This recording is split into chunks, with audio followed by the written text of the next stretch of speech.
balance of power in Congress, the makeup of the Supreme Court, the State House and other administrative officials here in Pennsylvania, and other local races as well. Now, people of young and old have voted for what they want their country, the United States of America, to look like, to operate, and the policies that they want to see put forth at least over the next few years. And tonight, we are honored and privileged to provide insights, expertise, and opinions from across the ideological spectrum and across the generations right here, right now. Broadcasting live from the 4th floor of Buell Hall on the campus of Waynesburg University in the great borough of Waynesburg, Pennsylvania, this is Election Night in Waynesburg.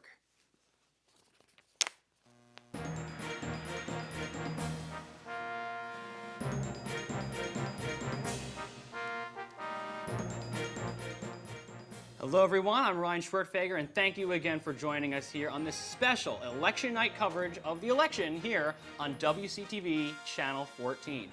We're going to take a bit of time to just introduce you to the main cast of characters and anchors that you're going to be seeing all night tonight. So I'd like to start off with one of our first co-anchors, Emily Bennett. How are you doing?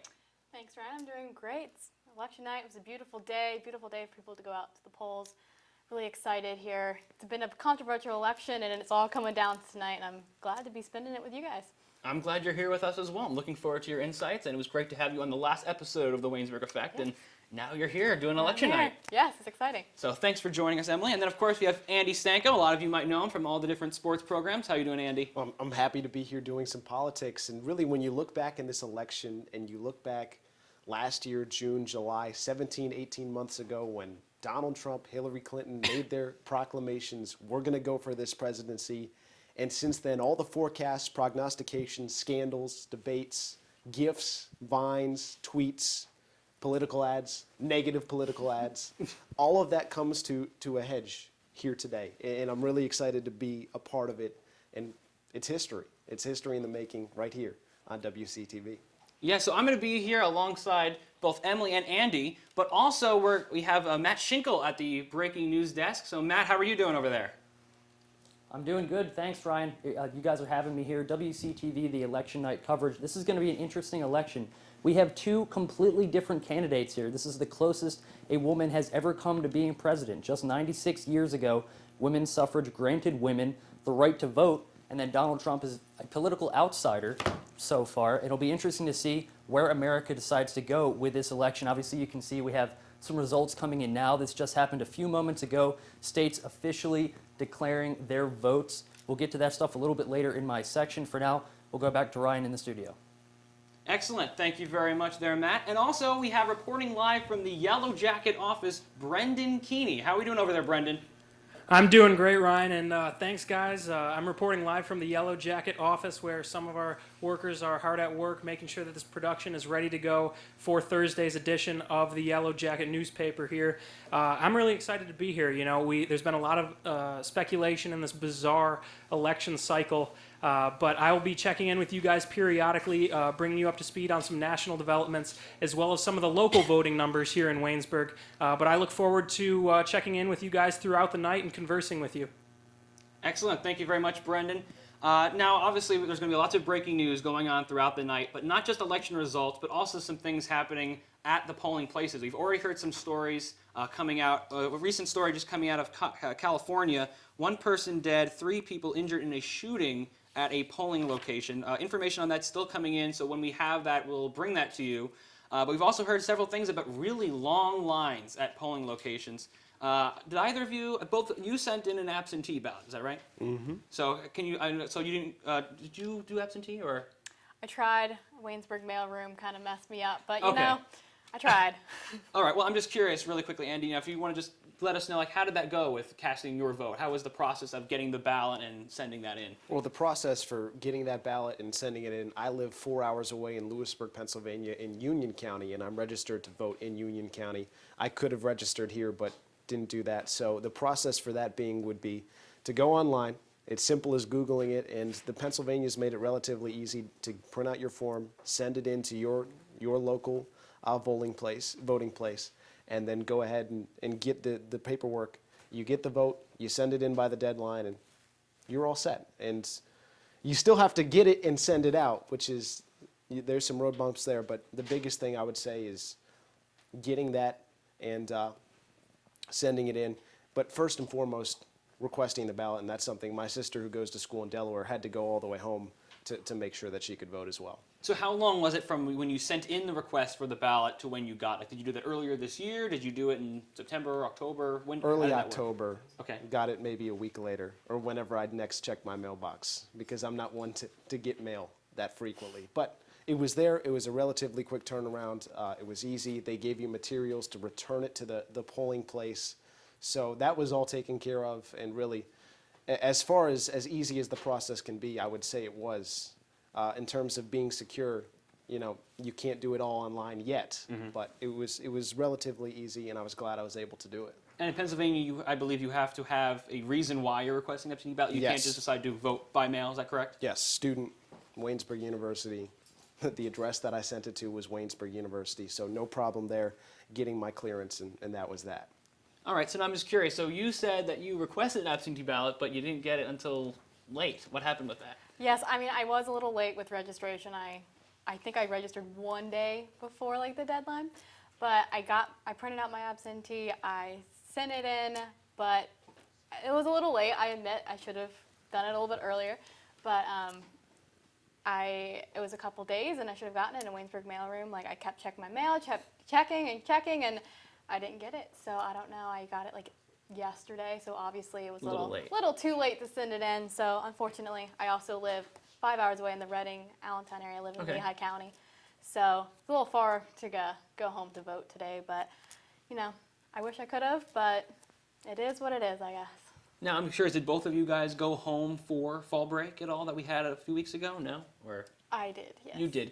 Can you just tell me a little bit, when you were driving around the area, did you see a lot of Trump signs, Hillary signs? What kind of vibes are you picking up? So, because now that polls in Pennsylvania are closed, it is 8 o'clock. What should we maybe expect to see out of your area, at least what you saw on the ground? In my small little town, it was all Trump signs. I went home, and my whole little, I can't even say a neighborhood, but that area, all Trump signs. Got into that Reading, Allentown area, you see a little bit more Hillary signs, but generally around our area, definitely Trump. So we'll see. We'll see what Pennsylvania brings. It's a big state for the election tonight. Most certainly. And Pennsylvania was one of the states that did close. At 6 o'clock, we already had Indiana, Kentucky, both of them closed already. We had closings in Florida now is all closed, Georgia, South Carolina, Virginia. A bunch of other states are all coming in. And then, of course, West Virginia's closed. Ohio is closed. North Carolina, which is a big swing state this year, that one also closed. And as of 8 o'clock, also closed Alabama, Connecticut, Delaware, Washington, D.C., Illinois, Oklahoma, Pennsylvania, Rhode Island, Tennessee, Maine, Maryland, Massachusetts, Mississippi, Missouri, and New Jersey. And we're already getting some election results in. We can confirm that Donald Trump has won the state of Kentucky. He has won the state of Indiana, West Virginia, and South Carolina.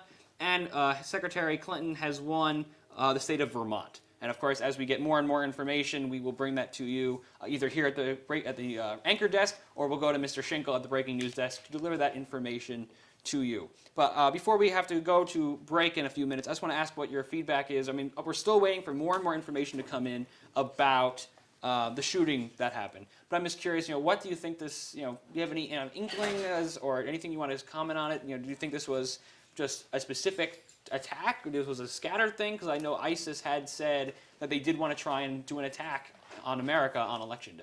Well, we have limited information at the moment, but this is one thing that you really don't want to see, especially in an election which encourages so many people on both sides to get out and cast your vote. And in a state like California, you know it's going to be a blue state by and large, but you still want to have every citizen knowing that they have the efficacy when they have that ballot in their hand, and anything to make them feel unsafe.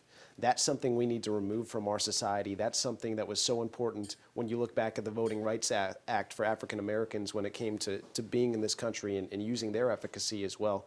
I think it should be of the utmost importance to have voting equipment that works and have voters that aren't intimidated, protect our voters, and let our citizens let this process go to work. And it's unfortunate we saw what we saw in California. Yeah, so obviously we're going to have more breaking news on that when we get it, but we're going to go to a quick break, so we'll be right back after this.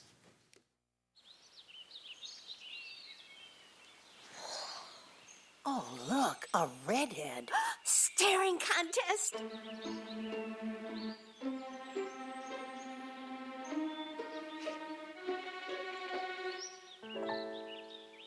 You still got it. I know. Come alive with the forest. The dad was cute.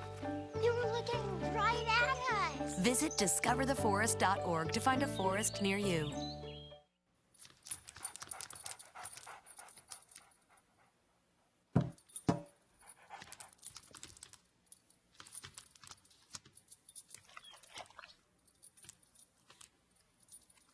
There's a shelter pet who wants to meet you.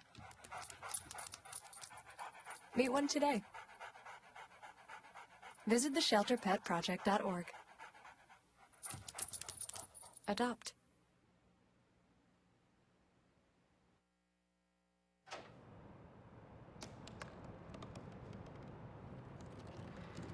They said I couldn't dream. Called me a piece of trash and swore that's all I'd ever be.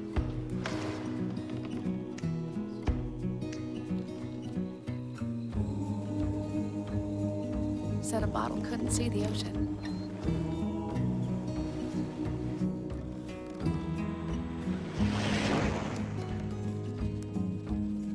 Give up. Go back to the dumpster.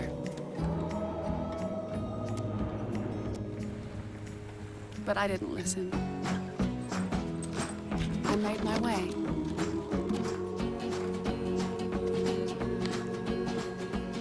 And now, I am what I've always wanted to be.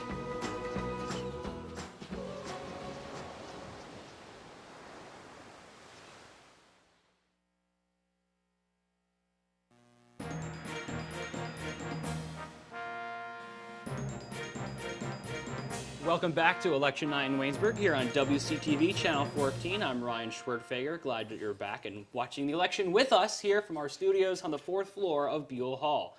Now, one of our reporters, David Cross, went out into the community and went around campus to find out some information about how the turnout was going and what people think about the election. And now we're going to turn it over to Dave Cross.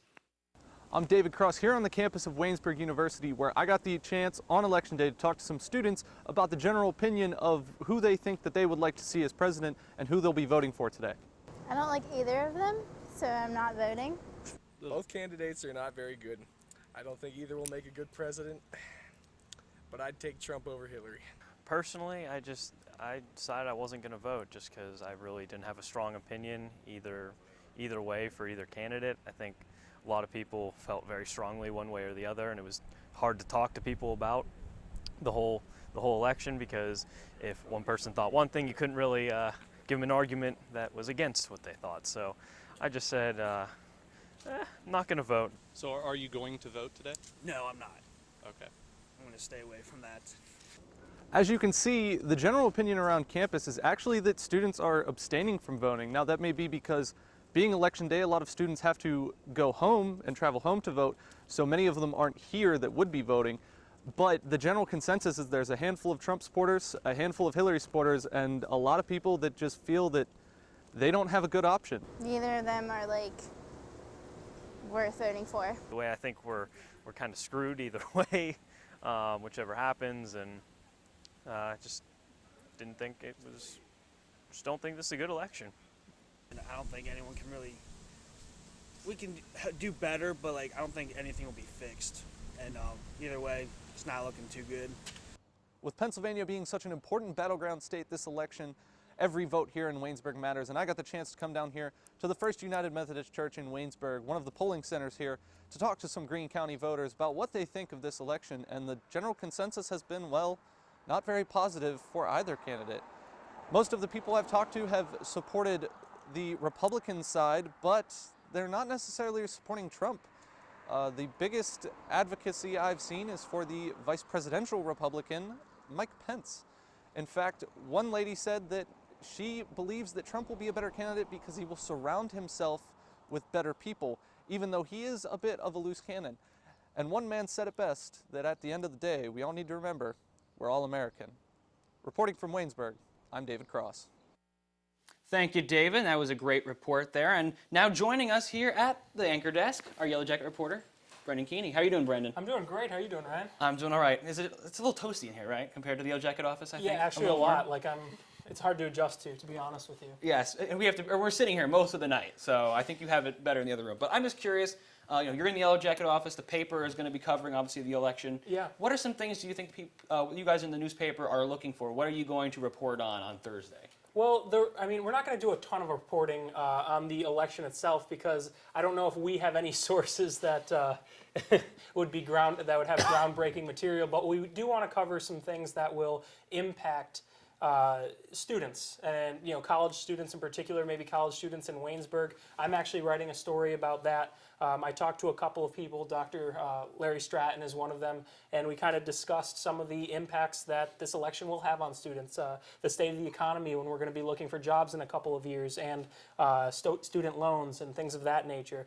So stories like that, stories with a more local impact, and stories that affect our age group. Now, I know, before I toss it over to both Emily and Andy to ask a question, I just wanted to ask you really quickly. Obviously, you guys published a poll from the college Democrats that said that Trump was going to be leading there, or leading in terms of a campus vote. Clinton came a little behind there, about, I think it was about 10 points, I believe, behind Trump.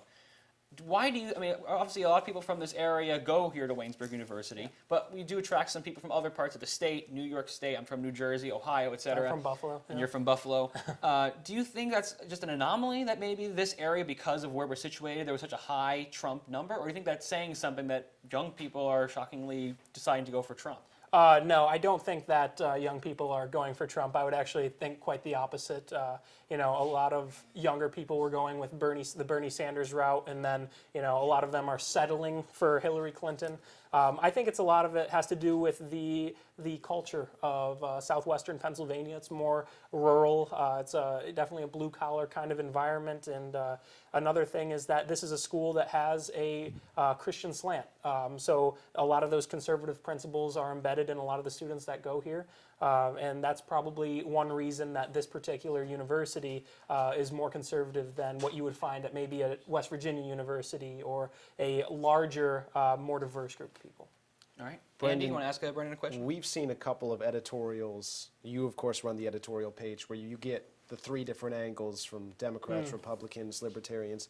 What are some of the topics that you've delved into with the Yellow Jacket, and what are the angles that writers have taken? I think one of our most successful pieces was was when we were kind of covering the primaries a little bit. I know you wrote for the Republican side, I wrote for the Democratic side, and my buddy Jacob Meyer, our friend Jacob Meyer, who's actually in the Yellow Jacket office right now, working on the sports section, took a more libertarian perspective. So I think what we tried to do is approach all sides with our viewpoint, talk about our viewpoint. We don't like to, push too much opinion in. We want to talk about some of the facts of where we think, for that particular one, for where we think the party is headed. For that one, I wrote that I think that it was probably going to be Hillary Clinton. You wrote, what was yours about? Yours was about getting back to conservative principles. Correct, that sounds better. Yep, and I can't remember. No one really cares the libertarian viewpoint, right? Gary Johnson. Well, that's why we're going to have the focus group later. We'll definitely get some of that there, so you can stick around for that. Exactly. So I think what we like to tackle is making sure that all sides of the equation are represented and fairly. So. And what do you think on campus? You said that this campus was a little bit more conservative. Is that the student body? Is that the professors, the faculty? Why would you say it is what it is in terms of the way the campus leans? I touched on it a little bit. I can't really speak for the professors. I know that in academia you'll likely find a more liberal viewpoint from most professors. I'm not going to say for all of them for sure, but I think at least for the students of Waynesburg University, it'll be a little bit more conservative a viewpoint. I know that each generation gets a little bit more liberal in its viewpoint, at least in the social matters. As for Waynesburg, I talked about it a little bit. It's a rural town. It's a small town, working class. We have the religious slant here at Waynesburg, the Christian slant, and some of those conservative principles will be inside the students who decide to come here. Any local races you're following? Not right now. I haven't even gotten into it yet. It's too early. But I'm definitely on a link right now, and I will be updating that. I'll be talking to you guys a couple times throughout the night, and I'll definitely have updates for you. I believe my first segment is going to be at 8:46, so I'll have some of the local races for you then. All right. Emily, have any questions for Brendan? I think you probably pretty much answered this one. I don't know, the paper's not doing anything with the Pam Snyder, Betsy McClure race at all, or?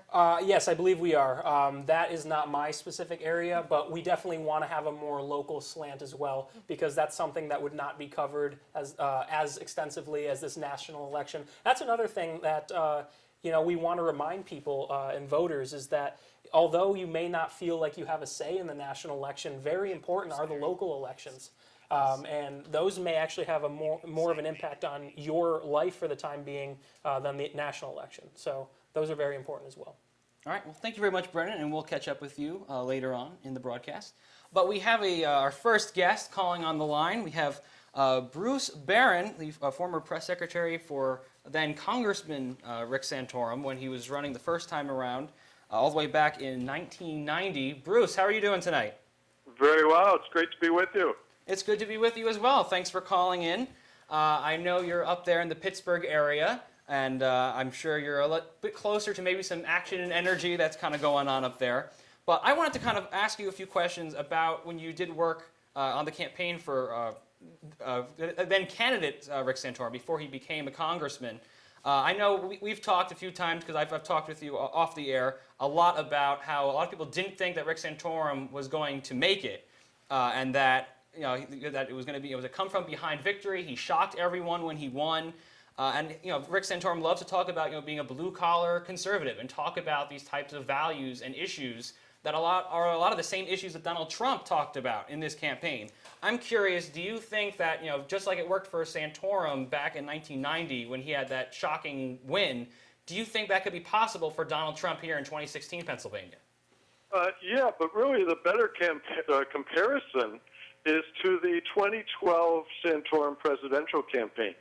1990, of course, that would be ancient history for most of your Waynesburg University viewers and listeners, would have been a very different campaign. It was largely in a suburban district, and the appeal was very different. What I found fascinating when I came out of retirement 18 years after leaving in 94, to come back to the 2012 campaign, was that Rick Santorum consistently, as intelligent and well-spoken a man as he was winning among less educated Republicans. He was able to make a case for the working class, to describe them as the Republicans who were overlooked and not heard when the elite and the establishment did most of the talking. And he drew in very much the same portion of the primary electorate that Donald Trump then turned to his base 4 years ago. So, and in fact, there have been some suggestions, even I think in some of Rick Santorum's comments, that Trump read Santorum's book on blue-collar conservatives and took quite a few pages out of it. Yes, I read that book as well. It was a very good book. Before I toss you off to both Andy and Emily, I know you've said that you decided that you weren't going to support Donald Trump for president, and you're Republican. I'm just curious if you could just give a brief explanation as to, if you don't mind sharing, who you did vote for and why you felt you couldn't vote for Donald Trump. Sure. I voted for Evan McMullen. I think he's a legitimate conservative. I think there's always a place to make a protest vote. We could say many things about Donald Trump. To keep it short, I would say that I would not, as a Christian, want to be caught appearing to stand for what he stands for, that I think it's important to tell the Republican Party that there's a point at which we will not cross and just support whatever Republican is passed off on us evangelicals. And I really would rather not have casinos on the White House lawn. And maybe they'd go bankrupt, but they'd be huge. Yes. But I'm going to turn it over to Andy Stanko has a question for you. Bruce, thank you. Thank you so much for coming on with us tonight. I do have a question for you, being a conservative and not voting for Donald Trump. What does your ideal candidate look like, and were you excited to vote for any particular candidate farther down the ticket in this election? Oh, okay, I'll answer in reverse. Most Republicans, I have a broad level of acceptance. I'm not as quick to rush to conclude, oh, that person's a rhino, which you probably know means Republican in name only, because he or she went the wrong way on a vote or two. I respect a broad range of opinion. So when I went to vote, as I hold certain principles, not just on social issues, but on limited government, that the Republican Party has historically supported. I could support every Republican down the ticket. Certainly, I think Pat Toomey has been a responsible, non-ideological, but I shouldn't say non-ideological. He has not been rigidly ideological, but he's been a principled man in the Senate, and I would very much like to see him back. As far as thinking back to the lack of enthusiasm about Trump, what I would say is, and it's a real pity, and this won't be unique to me, we had 17 candidates, and 14 of them or so were incredibly well qualified. And I could have been excited about any number of them, and I think that the great majority of them, if it had been them against Hillary Clinton, we would not be on the edge of our seat tonight. It would be virtually certain that the Republican was going to win. And I believe that I'm not a naysayer about the Republican Party. Yeah, there's a big division at this time, but I would expect that no matter what happens tonight, people are going to come together and say, we still need to govern, we need to work together, or we'll never win any seats. Bruce, what was it like at your polling place today, and how did that compare to years past for you? How did it compare to what, pardon me? Years past at your polling place. Oh, to years past. I happen to have a very small polling place, and I intentionally went to vote at 3 p.m. when hardly anybody was there. So that's not a really good illustration. I would prefer to point to what I was hearing from many other friends as they posted on Facebook during the day. They reported unusually long lines. Some of them did report people being very careful not to say much about who they were voting for. I would say the polarization, while Fox and MSNBC have been making it happen pretty well for years, is certainly more intense this year than in any other, which hopefully will lead those of us who are Christian believers to remember that we serve somebody higher and we can still reach out to people even if we have political disagreements. That was true always before now, and it should be true now. All right, now I'm going to toss it over to Emily. I think we have time for her to ask one or two questions of you. So, Emily, what do you want to ask Bruce? We're going to flash back a little bit. You got your PhD at University of Pittsburgh, and you wrote your dissertation on evangelical Christians in contemporary American politics. What really gave you that passion for that topic? It's funny, I sort of came about it roundabout. I was a specialist on the charismatic movement in American Christianity, and I had knocked off one controversial issue and moved on to the next that had been published once before my PhD work. And the people I was studying had some political connections.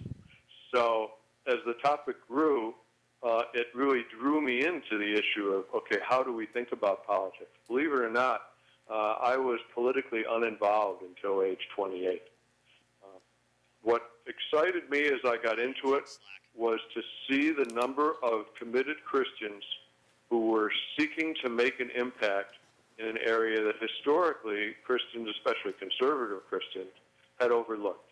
We tend to whine about politics being, or a lot of political people being liberal, the media being liberal, Hollywood being liberal, and a lot of it is because Christians tend to think the way to change the world is through Jesus Christ, and therefore we leave those other areas to liberals. And what I saw was people of conservative commitment, many of them with great compassion, recognizing government as a way to serve, not a way to wield power, who got involved. So I ended up writing about the contrast between them and falling into a career in which really my original conviction, and I hold to it 24 years later, is to try to be a Christian in public life who helps people see that we're the ones who serve better than anybody else.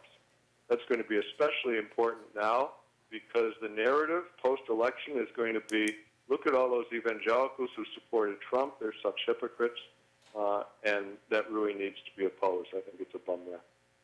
All right, well, thank you very much, Bruce, for being with us. We greatly appreciate you being on the line and talking with us. I hope you enjoy the rest of your day. Have a good night. Yes, well, you're all an inspiration to us. Thanks a lot. Thank you.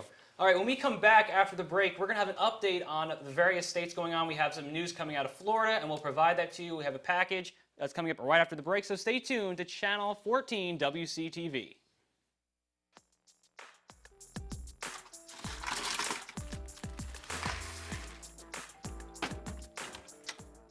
Thank you.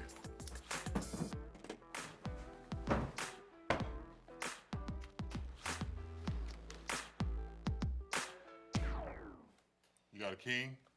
Go fish. The smallest moments can have the biggest impact on a child's life. Take time to be a dad today.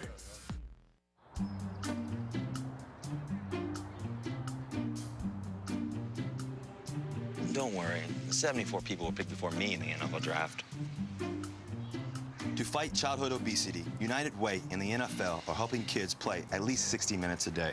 Okay, time for the team obstacle course. Yay! What this place needs is more healthy kids. To get involved or donate, go to unitedway.org/play60. Now I get it. Don't look at me. Your hair's a bit frizzy today. Oh, you should pick that up. Oh, you're such a dork. Loser. Here, let me help you with that. Oops. Every day, kids witness bullying. Oh, look. Your crush is looking at you. Poor you. They want to help, but don't know how. See, no one here's gonna help you, because no one Teach your likes kids how to be more than a bystander. Visit stopbullying.gov. No more pencils, no more books, no more teachers, dirty looks. School's out for summer. What this place needed was better graduation rates. So we worked with schools like Henry Ford High, and now they're up 18%. To help us do more good this year, go to unitedway.org, because great things happen when we live united.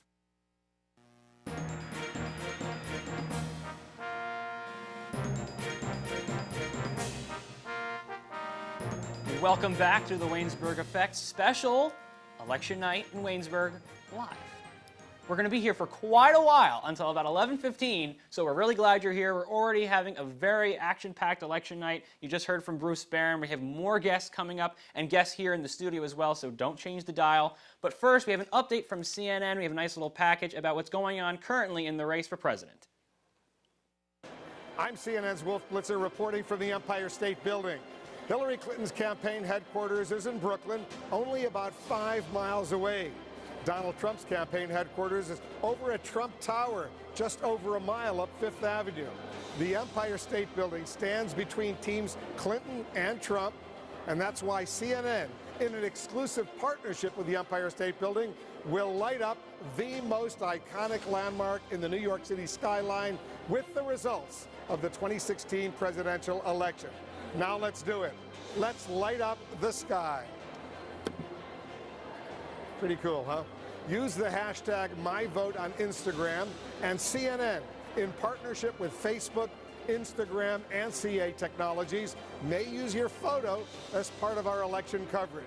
An election night finale like no other, for a race like no other.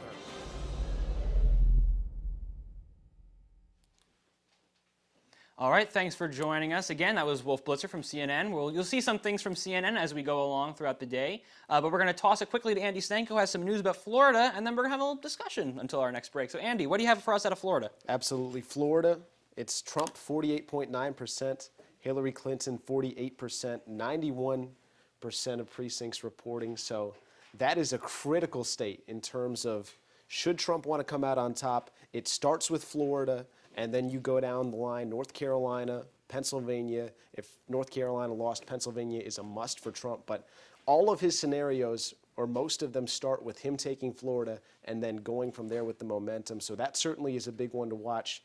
And as far as our conversation here and now, we've talked a couple of times about this on the Waynesburg Effect, about young people and voting. And NPR released something where specifically your millennials, your people between ages 18 and 35, about 31% of the general electorate, which is just about even with the baby boomers.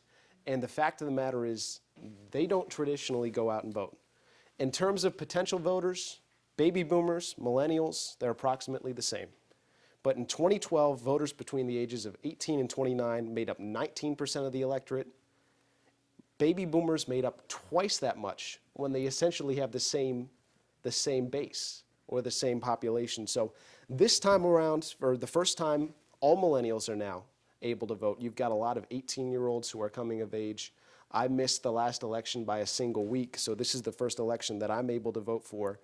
And this is a historically significant election. Studies done by the Center for Information and Research on Civic Learning and Engagement at Tufts University found Generation X and baby boomers both had similar turnout numbers being lower when they were younger. So I turn to you guys and say, why don't younger people vote? Specifically those in their first or second election, that 18 to 24 range, and is that a big deal?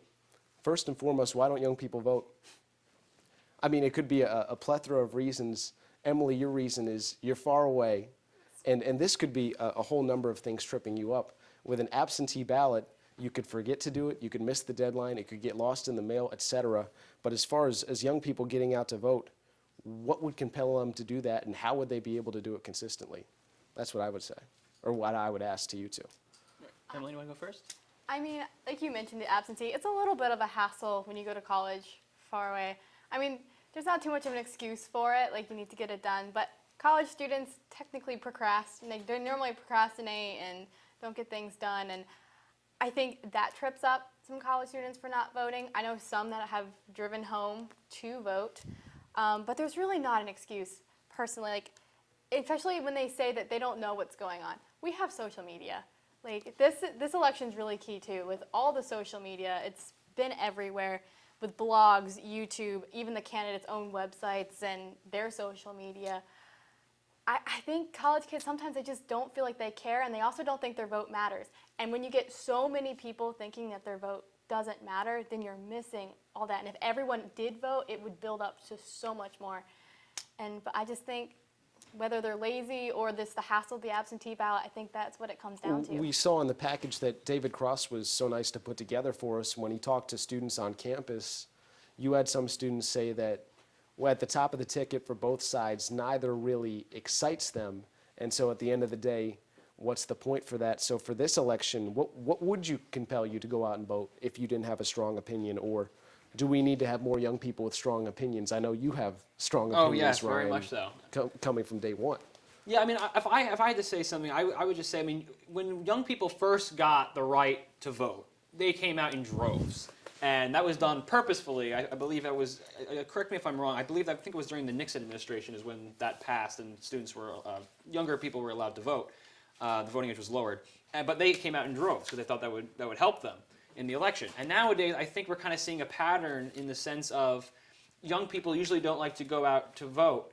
You don't like to go out to vote early because you don't really have as much at stake at that time. You know, you're not maybe paying as much taxes. You're just getting a job. And I think usually we're more liberal thinking when we're younger because we just think, oh, things are great. But it's not until we get older and we start having a job. We have a family. We're paying taxes. And then all of a sudden, you know, things start hitting you like, oh, I think this program's good, this isn't. Or, you see other people, you're working your behind off and you're wondering, why am I putting all this blood, sweat, and tears into this and I'm being taxed X amount? So I think that's why, the older you get, you care a bit more. If you're an older person and you become just more ingrained that you want to go out and vote, it just becomes a habitual thing to do. And especially if you're on a lower income, you're watching what your money you had saved, the money that you're getting via Social Security. I mean, those are always really big issues that get talked about every single election. And that's why we always also talk about Florida almost every single election, because it's that one of those perfect states in America that has that cross culture of young people, old people, middle-aged people, Hispanics, African Americans, and it's such a diverse state. And I think that's one of the perfect examples as to why Florida is always so close, because you can just look and see how much the country is divided. Well, think of when was the last time that a candidate won Florida by more than 5 points handily? Every single year, it's always really, really close. Last year it was the only race that was decided by less than a single point. Yeah, I mean, and this year it's looking pretty close as well with Florida. I think we have a graphic about what's going on in Florida. If we can just show that right now on the screen, if we have that ready. So as of right now, any state that you see in blue In light blue, we're still waiting for results to come in. Every state that you see in red has been declared for Donald Trump, and every state that is in, black, I think that is, black is going to the Democrats. So you can see we're still waiting on a few states, but the typical states that I think most people predicted would go one way or the other are already in. And we'll keep you up to date on that as we go along. But last we heard from Florida, I believe you said Trump was up by very slightly, 0.2 of a point. 0.2 of a point. And as you brought up earlier, that is a must-win state for him. To get into his scenarios in which he can get down the line and pick Correct. up a win, and then need to nail down those final states to Correct. pick up He could a win. surprise and win another state or two elsewhere to make up for it, but that's It all very, starts very there. hard to do. If he gets Florida, he has some life. If he loses Florida, that's a bit of a problem. There's but certainly a chance if he gets it. I do want to touch on one more thing. If you're a candidate and you're trying to win an election, why would you spend the time on these younger voters when you know they don't traditionally come out, when you could be spending your time on baby boomers, Generation X, the silent generation? Have college students done anything to really key your campaign? I think Senator Sanders in his campaign, he depended on that vote, and look where it got him at the end of the day. If you were a candidate, would you really put that extra effort in to get that millennial vote? I think it depends on what your issues are. I mean, there are certain candidates that they base their Senator Sanders he was a democratic socialist, so he's in favor of things with health care that would appeal more to people in our demographic. He was in favor of trying to make college free for students. Well, obviously, if you're a student, that sounds really good to you. So you're in favor of that. But whereas for a lot of people who are older, they're like, well, who's paying for that? I'm going to pay for that. So they figure, I know the Clintons. I voted for Bill Clinton. I'll go with Hillary Clinton. And I'll just want to let Emily have a little word if you want to say something on that as well. Well, I do think, as a candidate, typically the older ones come to vote, so you do want that. But I think even this election, they have, with that social media presence, I think that does draw in more attention from the younger viewers. So I think social media, I think they want to go more for the older viewers, but younger viewers, they just do that little plug because they're not counting on them as much as the older voters. Yep, and personally, the best way that any party or any candidate connected with young voters, a lot of times it was cheesy. Hillary Clinton trying to dab mainly, but we're out of time. We'll have to find out if the younger people play a big role in this election. And we'll find that out as more and more results come out. But we're going to toss it to a break, and we're going to come back at the Yellow Jacket office with Brendan Keeney to see what the latest is going on. We'll be right back after this. Look at me. Hey. Raymond, look at Mommy. Maybe the light hurts his eyes. Maybe she's just not hungry. Maybe he can't hear us. Maybe we're not stimulating him enough. Maybe it's a phase.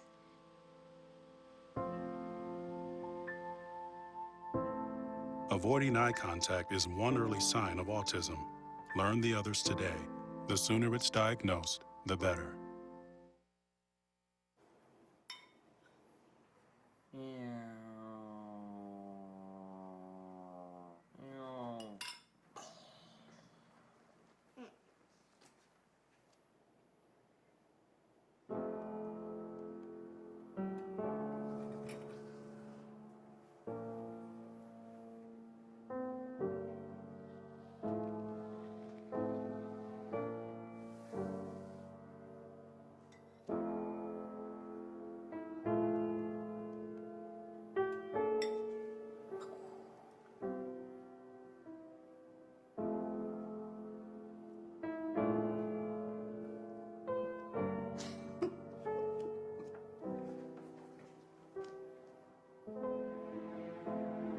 In your new role, we help you help. Visit aarp.org/caregiving for information on how to provide even better care for the person who once took care of you.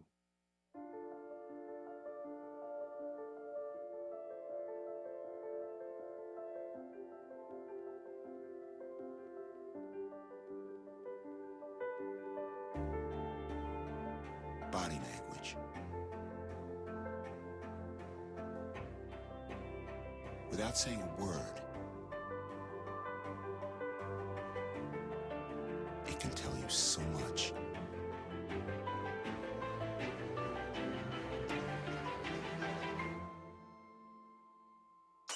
A like someone is having a stroke. Know the sudden signs. Learn fast. F, face drooping. A, arm weakness. S, speech difficulty.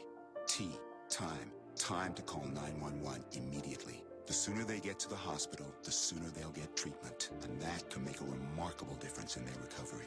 Learn the body language, the sudden signs, and spot a stroke fast.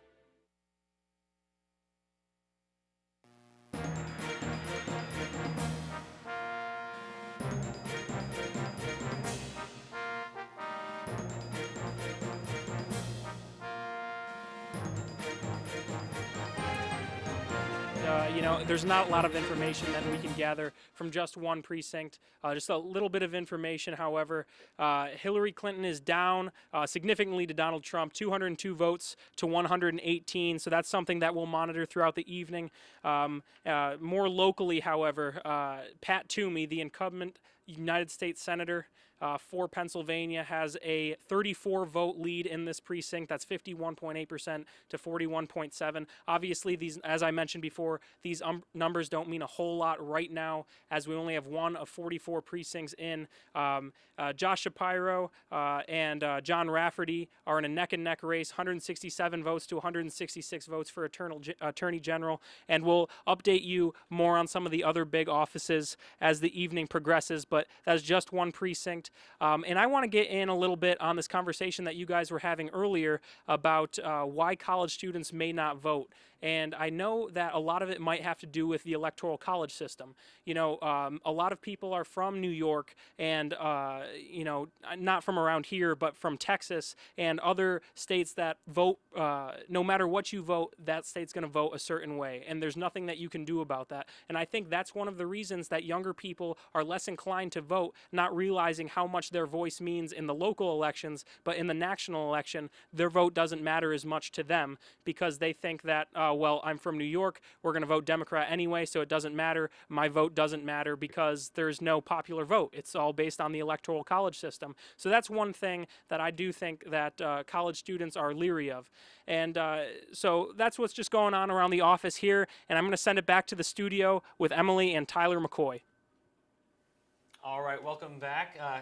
Slight change of plans. I forgot I'm doing this interview. It's just been a ridiculous night, and it's just getting started here. But we're here with Ohioan resident, and I believe you said never Trumper, Tyler McCoy. Yeah. He's been on the program a few times before, and it's great to have you back, Tyler. Good to be back. Thanks for joining us here on the program. So I want to start off and just kind of ask you, I know you've been on this program before, and you said that you had supported John Kasich for president. You haven't been on the Waynesburg effect since then, so obviously now we know that John Kasich was not the nominee, and it was Donald Trump. And I know that you had said, and obviously I just introduced you as someone who did not support Donald Trump. So can I quickly presume you voted for Hillary Clinton? I suppose you could. Okay, yes. So you voted for Hillary Clinton, and you're from Ohio, which is an important swing state. So I'd like for you to kind of explain why did you decide, why could you not stomach voting for Donald Trump as a Republican? Well, I think Donald Trump will be so disastrous to the party and to the country. I don't believe in his economic plan, first of all. I think he's taking a more isolationist approach in regards to trade that I cannot agree with as a Republican. In foreign policy, I think he's inexperienced. And I also don't trust this idea that he'll surround himself with the right people. Frankly, he surrounded himself with people like Newt Gingrich and Rudy Giuliani, who at one point I had respect for, but how they've, especially those two in particular, how they behaved in this past election cycle, I think they've really shown, it seems to me that they've gone a bit off the deep end, denying, reality at times. So another thing I would say is I think we're voting for a Democratic president now and a Republican in 2020, or a Republican now and a Democrat in 2020. That's what we're looking at. Both of these candidates are weak. Both of these candidates, I think, have very little integrity, and I think both of these candidates are one-term presidents who will have memorable administrations, but for all the wrong reasons. So I'm curious. You said you voted for Secretary Clinton. If you really didn't like Donald Trump, obviously you wouldn't vote for him. Why vote for Clinton as opposed to Gary Johnson or write in Evan McMullin or someone like that? Well, I don't agree with Evan McMullin on a lot of things, and Gary Johnson.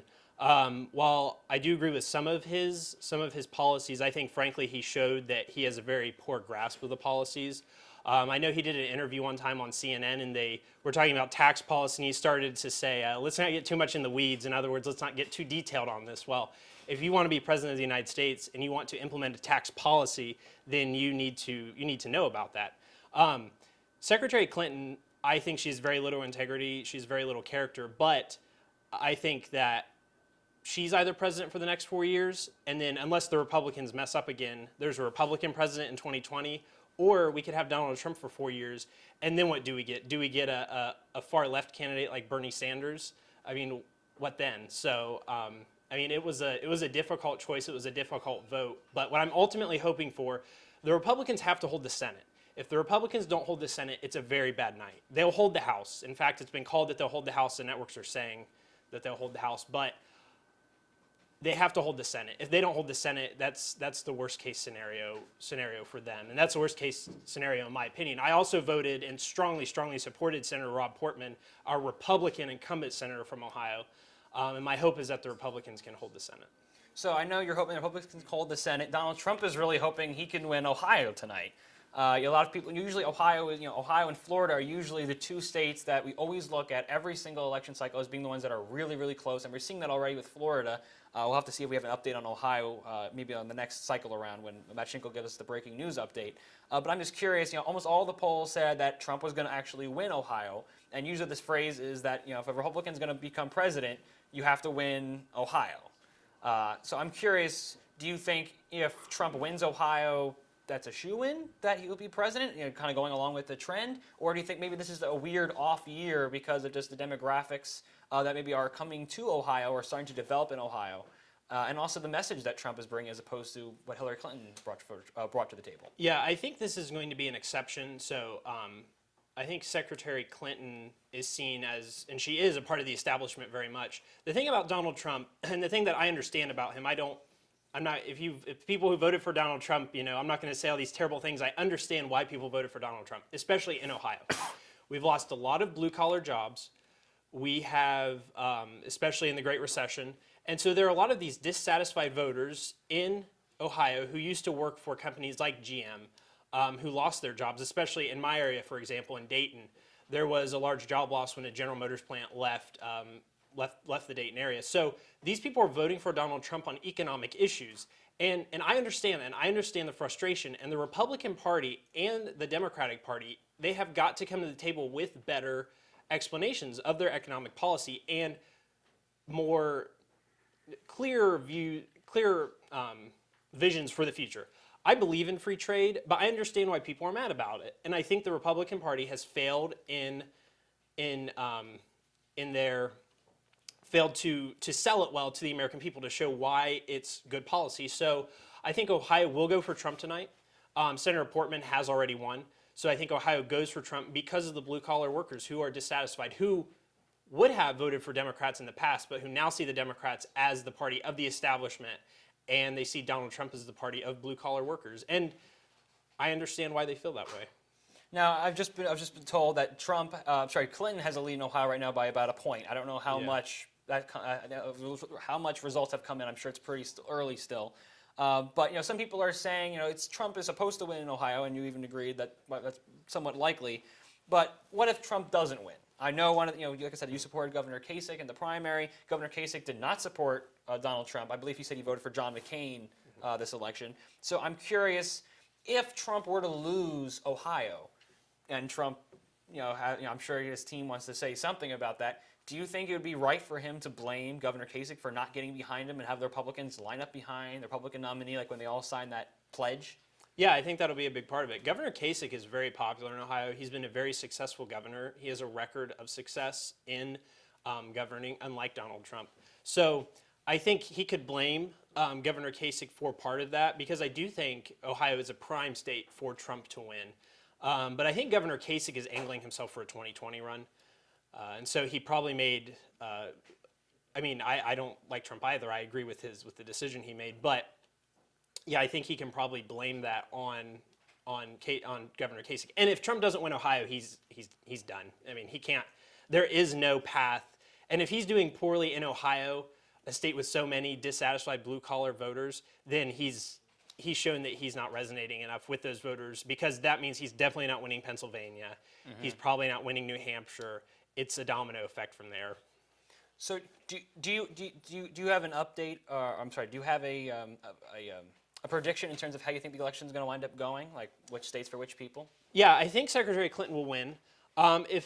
If Trump is going to, if there are going to be any surprises with Donald Trump, it will either be Pennsylvania or Michigan. Actually, I think both states who have a lot of blue collar voters who are dissatisfied, and for good reasons.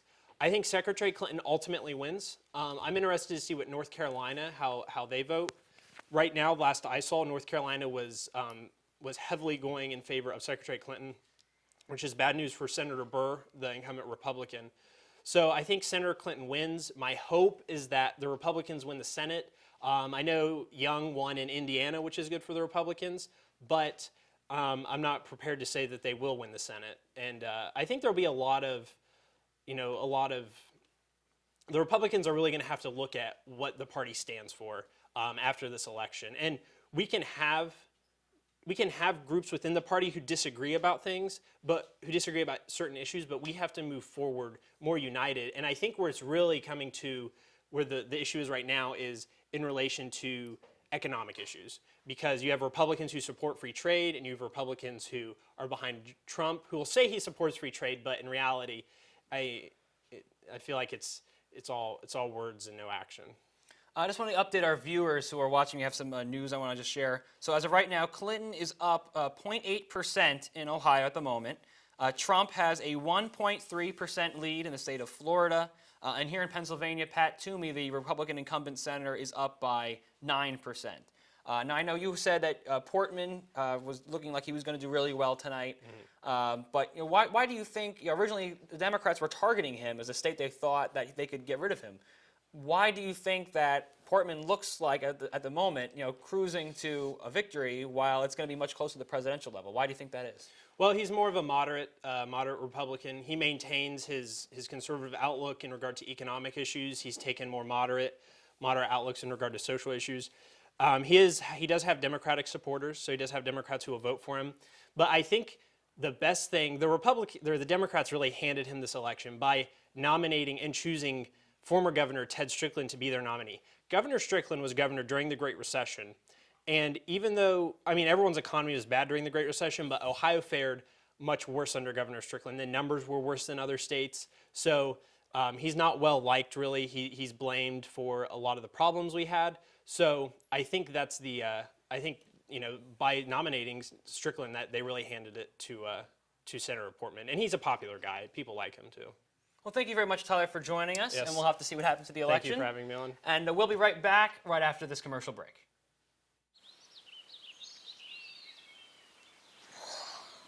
Oh, look, a redhead.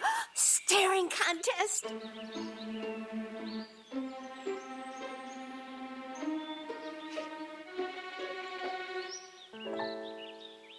You still got it.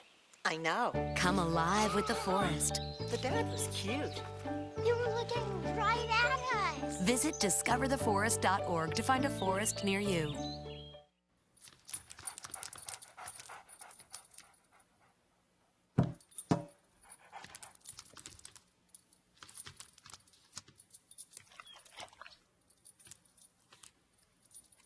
There's a shelter pet who wants to meet you. Meet one today. Visit theshelterpetproject.org. Adopt.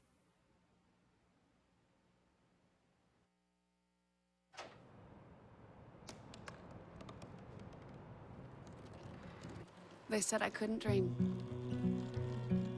Called me a piece of trash and swore that's all I'd ever be.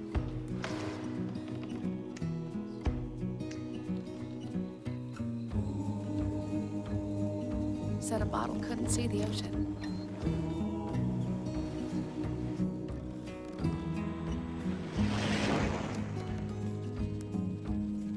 Give up. Go back to the dumpster.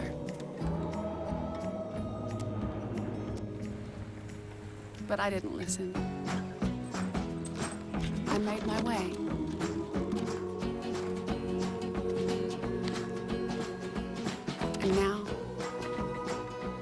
I've always wanted to be.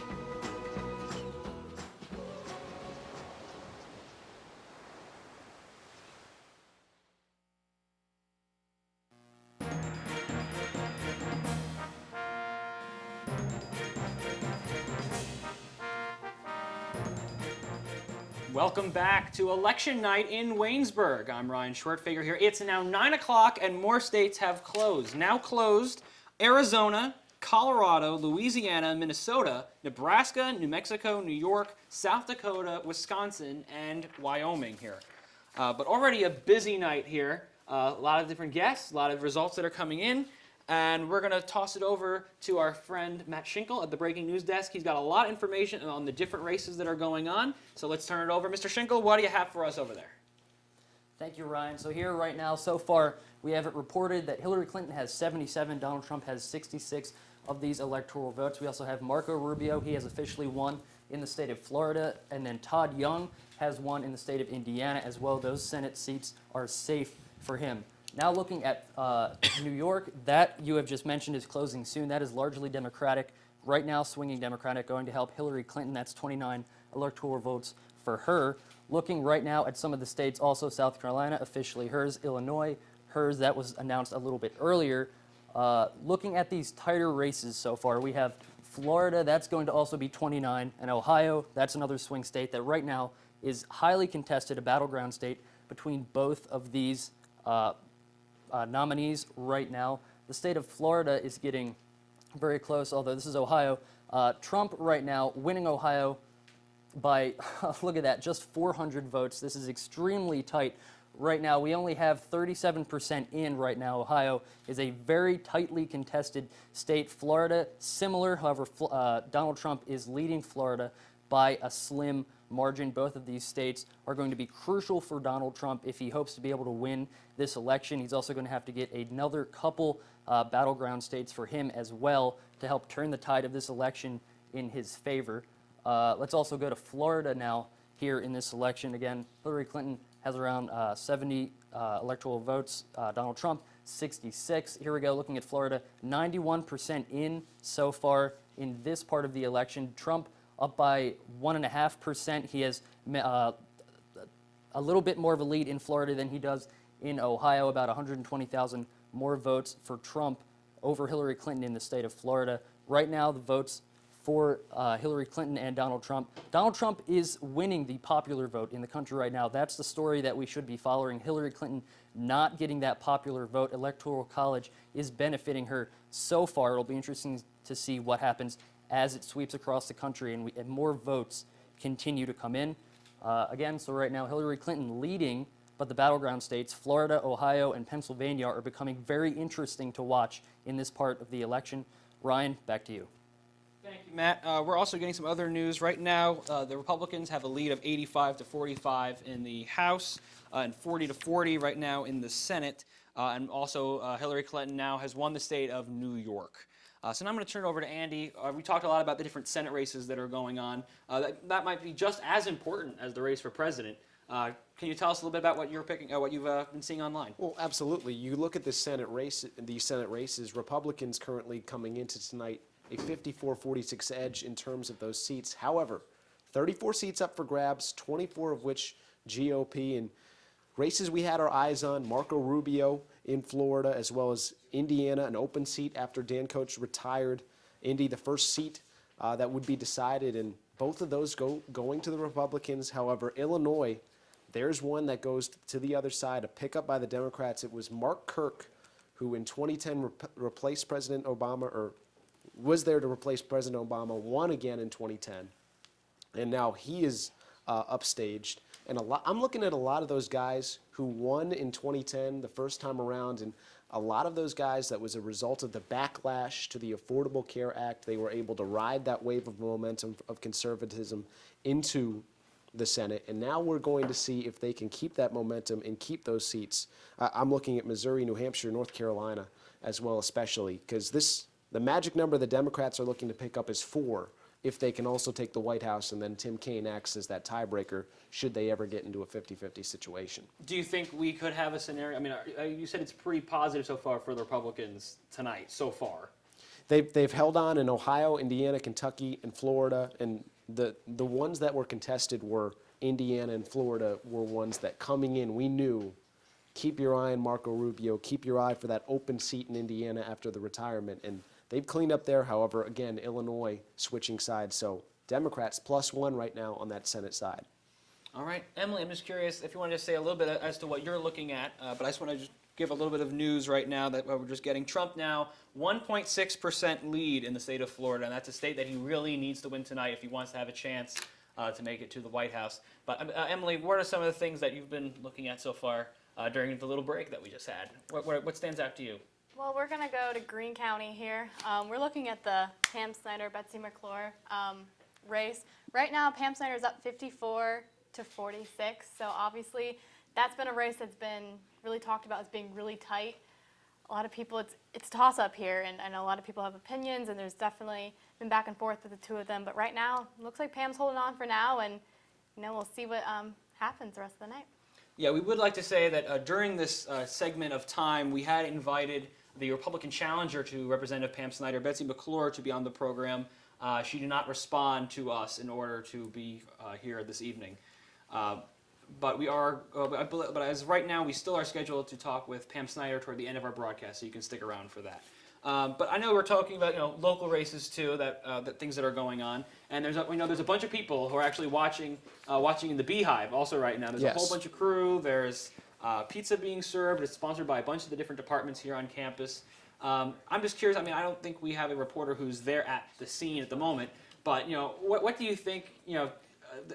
What do you think is kind of going on in that room right now in terms of just, obviously some Republicans in there, some Democrats in there. Obviously you're here tonight, but if you were in that room, what do you think the conversation kind of would be right now? I've got some good news for you because I have Olivia Schultz-Philandez and Blair Shea coming in from the college Republicans and the Young Democrats as well to have a chat a little bit later on in our show to get that scene. And we're going to talk about really what's it been like to be this year in the election cycle, because for your university, you only get one shot at this, and we'll see what those conversations have been. And as you referenced earlier in this show, the Yellow Jacket conducted the poll, and I know Brendan Keeney talked about it, but when I examined that poll, there was a substantial amount of write-ins and then Donald Trump's, and I'm not sure how seriously that was taken. We're gonna chat with Blair and Olivia to really get to the bottom of that. But as far as being active, getting to the Beehive, I was really pleased to see those organizations get together and make that effort, and hopefully there is a good turnout down there because it is something that's important and affects all of us here in Greene County, in Waynesburg, as college students. Yes, definitely. So for everyone who's down there watching in the Beehive right now, greetings and thanks for watching Channel 14 for all of your election coverage. Obviously, we're still getting some other things that are coming in. We'd like to call a few states for Donald Trump that have come in. Kansas, Indiana, West Virginia, Wyoming, South Carolina, Alabama, Mississippi, Oklahoma, Tennessee, North Dakota, and Kentucky. Those are all for Donald Trump right now. Also for the Senate, the Democrats currently leading 41 to 40 for the Senate. And we'll have other information as we get it. Also in Georgia, Donald Trump is up 62.6% to 35.1%. 29% of the vote is in. Trump also won Nebraska and Kansas, and he still has a lead in Ohio, 49.3% to 46.7%, and that's with 40% of the votes in. I'm not sure if our researchers can look into this. I'm curious to find out where right now we're still waiting to get those votes from Ohio, because I know that's usually very crucial and critical. If it's the cities that are still left out, the cities usually go more Democratic. Trump has to run up the score in these other places if he wants to make sure he wins in Ohio.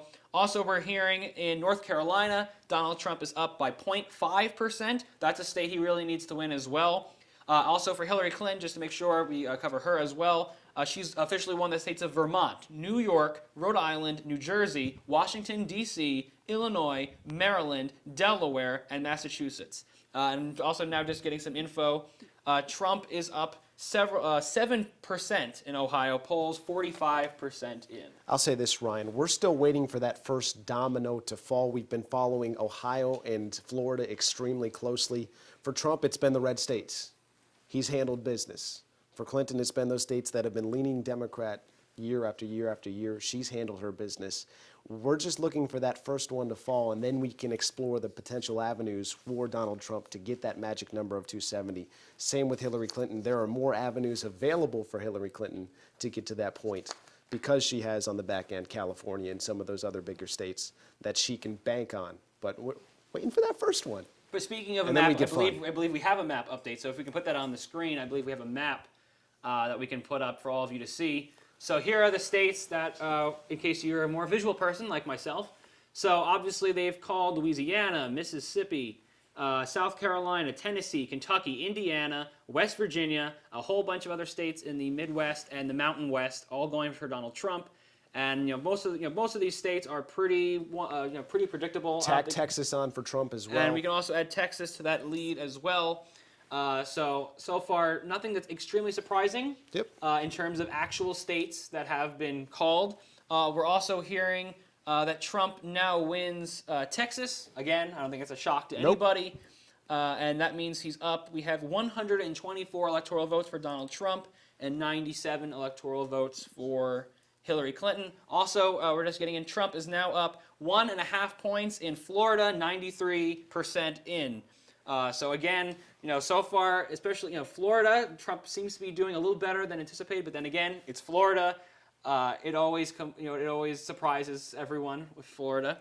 But obviously, for other states as well, North Carolina, he just had a barely lead there. He needs to do well in North Carolina. I'm sorry, Emily. Andy and I have been going back and forth the whole time, so I'm curious. What are you? Obviously, we're looking at a few other states. Just really quickly, if you want to just kind of give your opinion in terms of how crucial do you think it is for Donald Trump to win Florida and North Carolina and sustain the leads that he has? I think it is very crucial for him. As we're seeing, he's already up quite a bit, but he has to keep winning those states. He has, and it's so close. I don't think we were expecting some of these states to be as close as they are tonight, but it makes it more exciting for us, and we're just sitting here and waiting for those votes to come in. Certainly is, and we'll be back with more right after this on the Waynesburg Effect special election night in Waynesburg.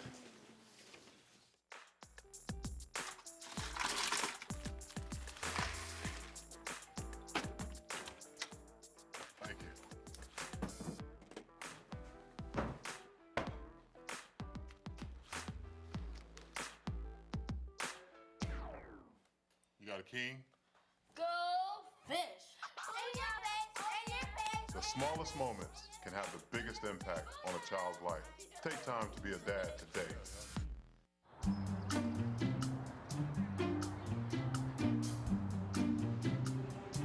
Don't worry, 74 people were picked before me in the NFL draft. To fight childhood obesity, United Way and the NFL are helping kids play at least 60 minutes a day. Okay, time for the team obstacle course. Yay!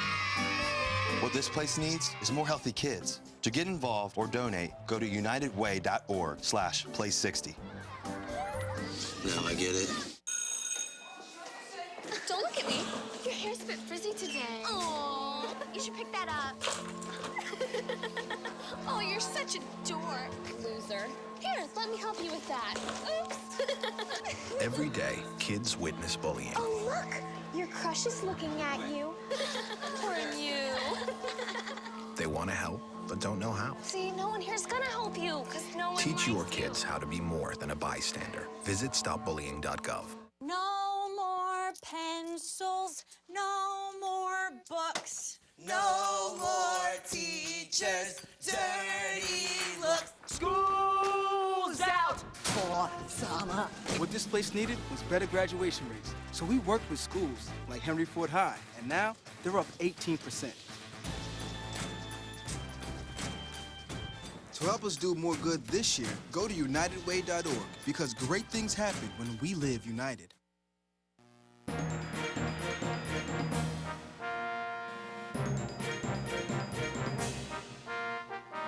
And we're back, election night in Waynesburg, and I'm very pleased to have a couple of guests from on campus. We've got Olivia Schultz-Flandis from the College Republicans and Blair Shea from the Young Democrats. Olivia, Blair, thank you so much for joining us tonight. First question for you two. Olivia, why are you Republican? Blair, why are you a Democrat? Olivia, we'll start with you in the middle. Well, I am a Republican because I'm more of a conservative Republican. I believe in fiscal conservatism. I believe that there needs to be a balanced budget in the Senate. I'm less strong on like social policies and more on the economy. I believe there needs to be larger federal government accountability, and I guess in many ways, I think that the Republicans, I guess, generally do that better than the Democrats do. Blair, why are you a Democrat? Well, I'm a Democrat because it's kind of the only thing that you grow up to be. Living in southwestern Pennsylvania all my life, this is all like I really know. I've looked into the Republican views a lot, but it's nothing that I've found that I could see myself as. I took many personality tests and tests to try to like graph me in a section, and I still ended up Democrat every time, so that's how I chose. So here we are. So here we are today. So here we are. We've got young Democrats, college Republicans. Both of you are involved in groups here on campus. Have you guys seen an increased interest, membership, any activities you're doing because of the election, anything that's been increased due to the election being this year here at school? Blair? Oh, okay. We'll go back and forth. So with this election, we've got a lot of hate towards the Democrats. People tend to not like the Democratic Party because of Hillary Clinton, and it's kind of insulting, but I mean, especially living in this area, going to school in this area, being on a conservative campus, it's really hard for us. And a lot of people don't want to be interested in the club because they don't want the name. They don't want to be a college Democrat because of this election. Do you guys have any events going on this Yeah, semester? we have like voter registration drives and things like that, and we like to do like the mock election last Tuesday, but other than that, there's nothing else we can do. Okay. Olivia, how's it been going, college Republicans, in this election year? Well, the college Republicans have actually been fairly active. I know that I put together a poster board during the first visitation day. There was a lot of interest. A lot of people got signed up. I think this election cycle, so many people are just so frustrated with the current state of the country. And as many people don't really like Trump as the nominee, I think a lot of people, including students, are coming to terms with that or have to come to terms with that. I know that there are several members in the Republican club who are definitely not Trump supporters, but I think overall the club has become very active. Just a couple Saturdays ago, we went door knocking in several Waynesburg boroughs, trying to ask people surveys about the general election. So I think there's been a lot of interest in the Republican club, which I think stems from just the general frustration from the last 8 years of the Obama administration. Okay. We're talking to Olivia Schultz-Melendez of the College Republicans and Blair Shea from the Young Democrats. And for both of you, I think you hit on this a little bit, Blair, with just the overall unhappiness about this election. We ran a package with students saying, well, I'm not really excited about either candidate. Did you vote for a candidate that you were excited for in this election? Who was your ideal candidate, and what does your ideal candidate look like? Or what are their values and platform? Well, see, I've kind of voted based on vice presidents because, I mean, face it, we don't have a lot to choose from in presidents. So I kind of voted based on vice presidents and what they can bring to us. So if that kind of gives you an idea. I mean, obviously, everyone knows who I voted for, so it's nothing new, but yeah. Fair enough. Olivia, same question. Is there a candidate that you were excited to vote for, and what does your ideal candidate look like, or what are their values? Well, originally I was honestly going to vote for Ted Cruz. Now I know there was that whole controversy about him not actually being constitutionally allowed to run for president, but that wasn't really what I was looking at. I was looking at a conservative who stood for religious liberty, for religious values, who placed a large emphasis on conservative fiscal conservatism within the Senate, and just some of his stances on immigration I really admired.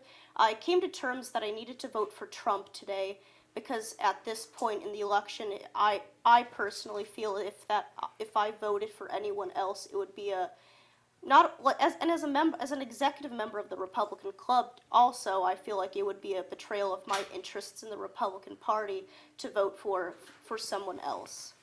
Okay, fair enough. We had a mock election here on campus, and I believe that was the Young Democrats who did that. How did that go about? What was the process? And what did you think of the results and really the validity of those results, Blair? Well, Trump did end up winning after all. We had a lot of write-ins. Harambe, Oprah, Dr. Larry Stratton. A lot of people just wrote in random names. Donald Duck, which was kind of expected because, you know, he always gets a couple votes every election. Other than that, Hillary was only behind by 4 or 5 votes, but getting people to vote was our main problem. No one wanted to take the time out and vote, which is typical, but, you know, it's important. Yeah, we had a Remember chat. that. We had a chat in our show here where we had a conversation about millennials and not voting. What would you say the reasons are? You guys are out there, you guys are civically engaged and you're doing the voting. Why do people our age not engage in the political process, and what is the turnoff there? We'll start with Olivia. I think a large part of that problem is that we have 2 candidates that a lot of our generation I don't think can take seriously, and that a lot of people can't take seriously. You have one candidate who calls women nasty names, who has made some pretty appalling comments in public, and then you have Hillary Clinton, the Democratic candidate, and the scandals that have followed her as released by WikiLeaks. And I think the millennial generation has become quite disillusioned, especially this election cycle, with just the amount of controversy and scandal that has been involved with this election. And I think that has put a lot of millennials off. Blair, how many people, or I'm not going to ask you how many people do you know who voted, but by and large, do you know a lot of people who have voted, haven't voted? What's the pulse, really, of the people you know on campus?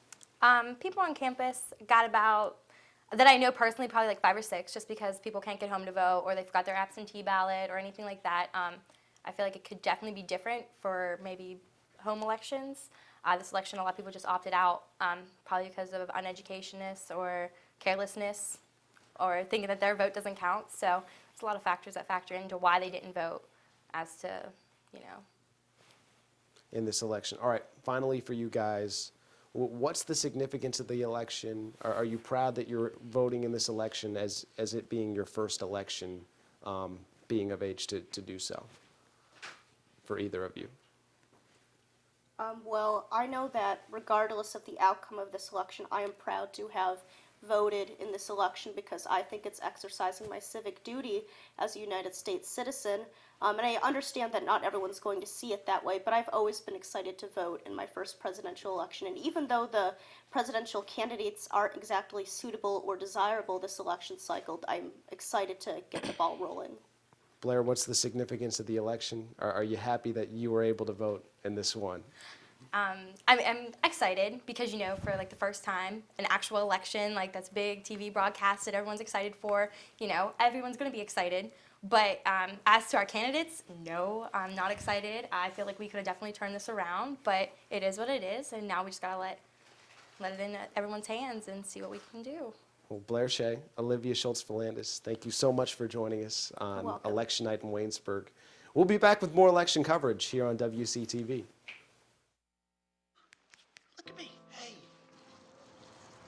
Raymond, look at Mommy. Maybe the light hurts his eyes. Maybe she's just not hungry. Maybe he can't hear us.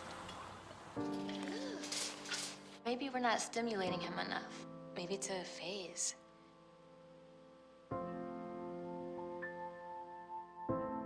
Avoiding eye contact is one early sign of autism. Learn the others today. The sooner it's diagnosed, the better. No.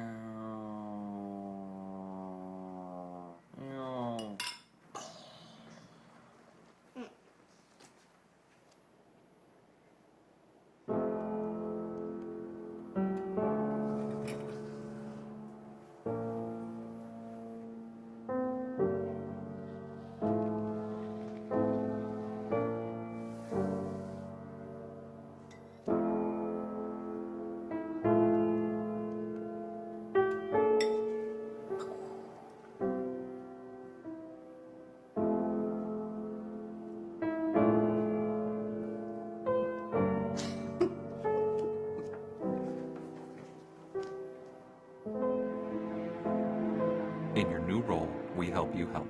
Visit aarp.org/caregiving for information on how to provide even better care for the person who once took care of you.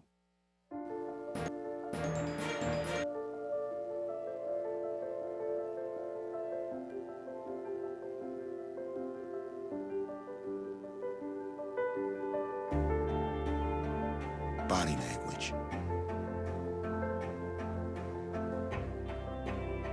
Without saying a word, it can tell you so much.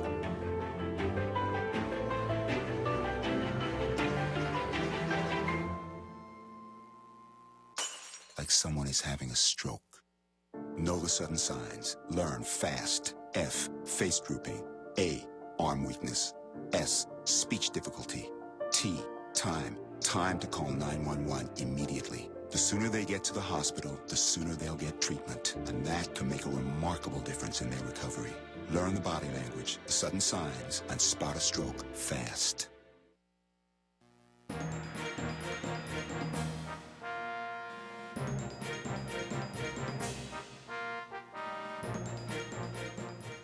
Welcome back to Waynesburg's live election special. Coming up, we will have some more breaking news, but right now I'm sitting here with Dr. Waddell, a political science professor here at Waynesburg University. Thank you for joining us tonight. Well, thank you for inviting me. This is a pleasure. So we're going to flash back a little bit. What was your first presidential election that you voted in? 1976, so it was a while ago. And who was running then? That was Jimmy Carter and Gerald Ford. Now, what were your feelings for that first time being able to vote? Well, it wasn't like it was this massive event. I was a freshman at the Naval Academy at the time, so I had to vote by absentee ballot, and that was back in the day when absentee ballots were really kind of boring. You got it, you poked a few holes in it, you sent it in, and that was about it. But it was fun. It was neat. It was kind of like, hey, I get to do something.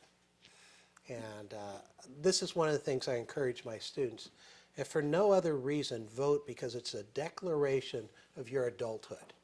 It's kind of sticking it to the gray old people like me who are running the place, saying my vote is just as good as yours. So I really encourage young people to develop the habit of doing so. Now you talk about those young voters. A lot of young voters are not voting. Why do you think that is? That just this generation isn't voting as much? Because they're young voters. I mean, if we look at the age of young voters, we really go back, we redefine young voters in 1972, which is the first time 18-year-olds could vote. And man, they voted. Well, wow, this is really cool. Except we had a war on, the draft was on. Now, if you were an 18-year-old young man, you had a real personal impact there. Today, you're 18, 19 years old. What are you doing?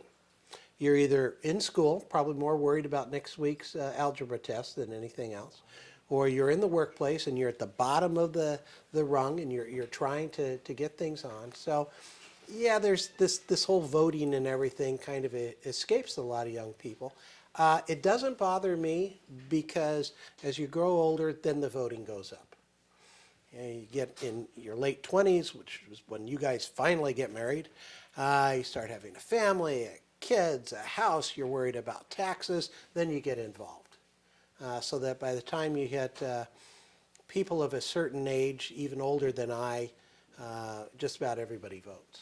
So it doesn't worry me because I understand what's going on. I do like to have people get started so it's a habit, and if nothing else, once again, that declaration of adulthood.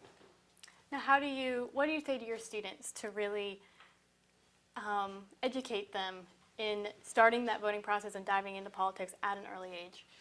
Basically, what I'm saying to you here, it's all part of my classes. We covered a little bit in Political Science 105, American National Government. I offer extra credit if they can show me a voter registration card. I don't try to press it too much, but we talk about it a little bit, and I know that they will go on, and I'm always surprised at the number who are registered to vote. So that's always a good sign. Now, these presidential debates this year were very controversial.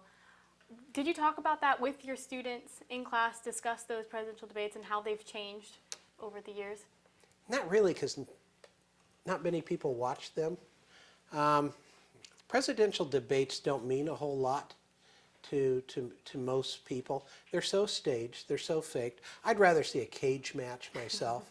I think most people would. If you go back to the truly great debates we talk about, Lincoln Douglas before the Civil War, I mean, those debates where you flipped a coin, the winner talked for an hour, followed by the loser who talked for an hour, and then you each had a half-hour rebuttal. I mean, that's a real live debate. These are really kind of silly. The questions, it's more of a case of gotcha. I would rather see that the two candidates actually get to pick their own questions to ask each other. Why do we leave it up to some moderator? I mean, who are these people? Why do we allow them? You know, and they come out, well, nobody knows the questions except me. Well, who are you? I would much rather see more of a true debate. These are canned answers. You just try to get in your little glib part, and that's about it. Now, this election in particular, there's a lot of voters that are switching parties or voting for the other side. Why do you think that is, especially with these candidates? I think there's a lot of, we've seen on both sides here, a lot of frustration on both sides. This is, you know, as you mentioned earlier and some of the other guests, you know, people aren't really excited about either candidate. I mean, especially young people. These are geezers running. I mean, you're talking about the youth vote. For them, the youth vote is 50s. And so there's not a whole lot of excitement, but people are ticked off. This is why on the Democratic side, you had Bernie Sanders coming in with 44% of the Democratic primary votes. Bernie Sanders, crazy Uncle Bernie. I mean, he became a Democrat 2 weeks before the election. I mean, craziness. Donald Trump, man, Mr. Non-politician. We had all those regular, normal politicians that were gone in September. People were angry. And I see with that, then it translates into people changing their parties. People have felt that their party does not represent them. And so we have a lot of flux and interesting things going on there. Now, to kind of wrap this up, obviously you've been following as the night's been going on. Has there anything really surprised you throughout this night? No, not really, because this has been so close as we look at the polls and what we have. And in a case like this, when things are so close, something may break one way or the other, and you end up with a lopsided on either side. And that's a real possibility. You could end up with a nail biter in between. I think it'll be more of a lopsided on either side. And I don't think we're going to get down to a tie or anything. Well, thank you for joining me so much. Well, but right now, we are going to jump to the breaking news desk, where Matthew Schenkel has some updates for us. Thank you, Emily. So real quick, in the state of Pennsylvania, Katie McGinty right now, around 15% being reported. She's winning about 54% of that vote so far over incumbent Pat Toomey. So that's something we're going to watch very closely. Now, looking at the updated results thus far, Donald Trump 137, Hillary Clinton 104. Of course, Florida still not confirmed yet. However, Donald Trump is still leading by about 1.5 points in the state of Florida. Pennsylvania, Hillary Clinton currently leading. The state of Ohio, Donald Trump still in the lead there. There's a couple things to look here at right now. Donald Trump right now is pulling away in a couple of these key states. Again, he's leading in Florida, Pennsylvania. He's close. Ohio, he is leading. He needs to get all of those votes that he can, because Hillary Clinton is going to get 55 votes from California. You know, it's not confirmed, but it is expected. That's a very blue state. Hillary Clinton presumptively going to get those 55 electoral votes from California, so that's going to be something to watch. Now, moving over to Ohio and now New Hampshire, the Northeast is very largely Hillary Clinton's area. Donald Trump has looked mostly at the Midwest. He's looking to try and get more Northeast spots. Again, that's why he was in Pennsylvania recently this week. Also, slightly in Ohio, New Hampshire is one of those states that was very, very close between these two in projections coming up to tonight's voting. So right now, with around 24% of the votes in and tallied in the state of New Hampshire, Donald Trump currently leads by just 0.5%. Again, only 24% of that vote is in, so we're not entirely sure that he's going to win that. But again, highly contested, not easy to say which candidate is going to win the state of New Hampshire. Again, Pennsylvania, Hillary Clinton in the lead now, not definitively enough, and it has not been confirmed that she's winning that state. Ohio, Donald Trump is ahead, and then Florida, that result will come much farther in the future, but by about 1.5%, Donald Trump currently leading the state of Florida as well. And then again, Katie McGinty right now is leading Pat Toomey in the Pennsylvania vote for the state Senate. Now, that's all the breaking news we have for you right now. We're going to throw it to a quick commercial break here on election night in Waynesburg.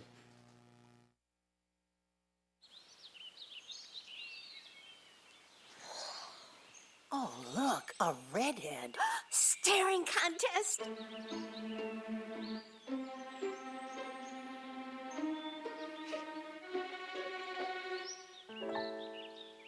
You still got it.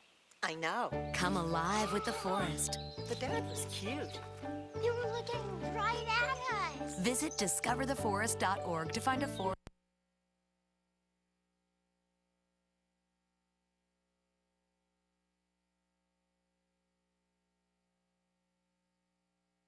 near you.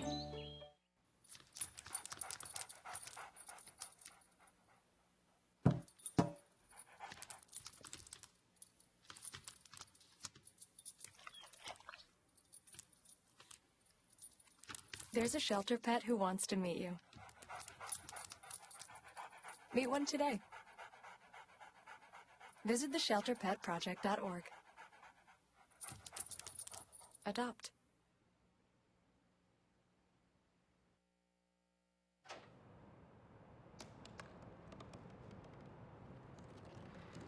They said I couldn't dream.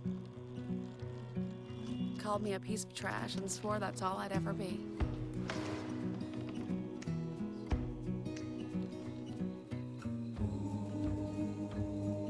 Said a bottle couldn't see the ocean.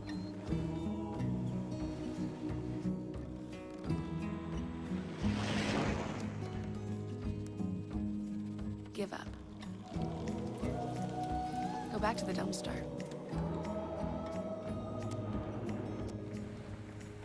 But I didn't listen. I made my way.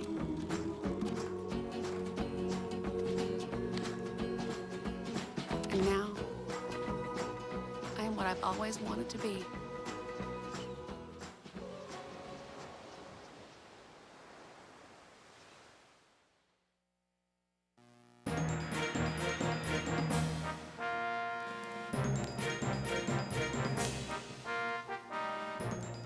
And now we're going to be going over to Brendan Keeney, who's reporting from the Yellow Jacket office to see what's going on in the races and what the newspaper is covering. Brendan, what do you got for us? Hey Ryan, thanks. We're having a great time here in the Yellow Jacket office discussing some possible outcomes of the election, a little bit of surprises in some of the states thus far. But on a more local note, Trump has 68% of the Greene County vote, and Pat Toomey has 56% of the Greene County vote for state senator. So I'm going to talk to a couple of the Jacker reporters we have in here. This is Kyle Dawson, a good friend of mine, and he has some updates on some of the local elections as well as the statewide elections. Kyle, what do you have for us? Yeah, well, like you said, Brendan, we're not seeing a whole lot of parity that we didn't think we were going to see in Greene County. We figured that Donald Trump was going to get in a landslide in this area, and he has. He's up 68.1% of the vote to 28.4. I believe it's with 25 precincts reporting in Greene County, so he's winning that. But in the state right now, it's much, much better in terms of Hillary Clinton's side of things. Like you mentioned, Pat Toomey is winning the Greene County vote. But on the other hand, Katie McGinty's up by close to 9 or 10% in the statewide vote. So millionaire Katie McGinty, by the ad, of course, she's up there in terms of the state, which is another parity from what Greene County is. And most of the people around Channel 14's area probably concerned with the Pam Snyder election race is. Yes, update us on that, please. Yeah, so Pam Snyder, the Democratic incumbent, is at 52.9% of the vote, and Betsy Rohanna McClure, the one running against her, is at 46.9%. So a lot of those early precincts we were talking about in here were the primarily Republican precincts. So we saw McClure win a bunch of those, and now Pam's starting to pull away. Another note, it looks like Tim Murphy has a tough fight in the 18th district for representative in Congress. Can you update us on that election? Well, yeah, the percentage is 98.9 to 1.1. There are 30 votes for, a range of write-ins, whether that be Harambe, whether that be, Joe Biden, whether that be anybody. Ronald McDonald, Elmo's always a popular write-in, Mickey Mouse. But Tim Murphy looking like we might be able to call that one pretty soon here. All right, how about you update us on the state election as far as Donald Trump versus Hillary Clinton, the national? Sure. Hillary Clinton right now, let me see just how many precincts are in. With 20.71% of the votes counted, it is Hillary Clinton with 50.17% of the vote, and Donald Trump trailing closer than he was just a couple of minutes ago at 46.36% of the vote. That's about by 50 grand votes or so. So Trump is closing in, but Clinton had a big lead earlier, and now that's kind of closing a little bit the gap. All right, thank you very much, Kyle, for information about Greene County and the state as a whole. I'm going to head over here to Jacob Meyer, the sports editor of the Yellow Jacket, and he's got some interesting information on a proposed constitutional change to the state constitution. Jake, why don't you just give us some information on what's going on with this vote? Gotcha. Well, glad to be here, Brendan.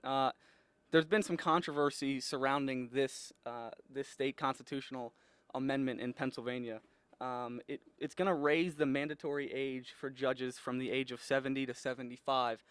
Now, the problem and where the controversy comes in here, Brendan, is the fact that they did not write, when people are voting, they did not mention the previous amendment. So voters, if they're not previously informed before going to vote, they don't know that they're not informed when they're voting that the previous age is 70. So right now in Pennsylvania, that stands at a 53% yes to raise the age to 75 compared to about a 46% no. So that's something we're going to have to continue to monitor, and that controversy is something that's been covered pretty heavily within the past few weeks here.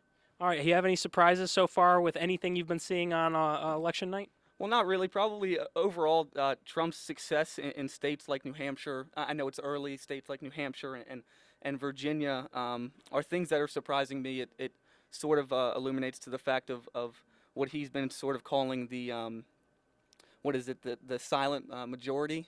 So we'll have to keep watching that and to see if that continues to pull in his favor. Thank you very much from both of you guys. A lot of great information that way. I'm going to send it back to the studio right now. Guys, take it away. Thank you very much, Brennan. A lot of great information that's going on in the state of Pennsylvania. We want to provide some information, though, nationally that you should know. Donald Trump right now currently up in Michigan, 49.8%. Hillary Clinton, 45.1%. In New Hampshire, the slimmest of leads for Donald Trump, 14-vote lead right now in New Hampshire. And Donald Trump also has a lead currently right now in Ohio, Florida, Michigan, Virginia, and New Hampshire.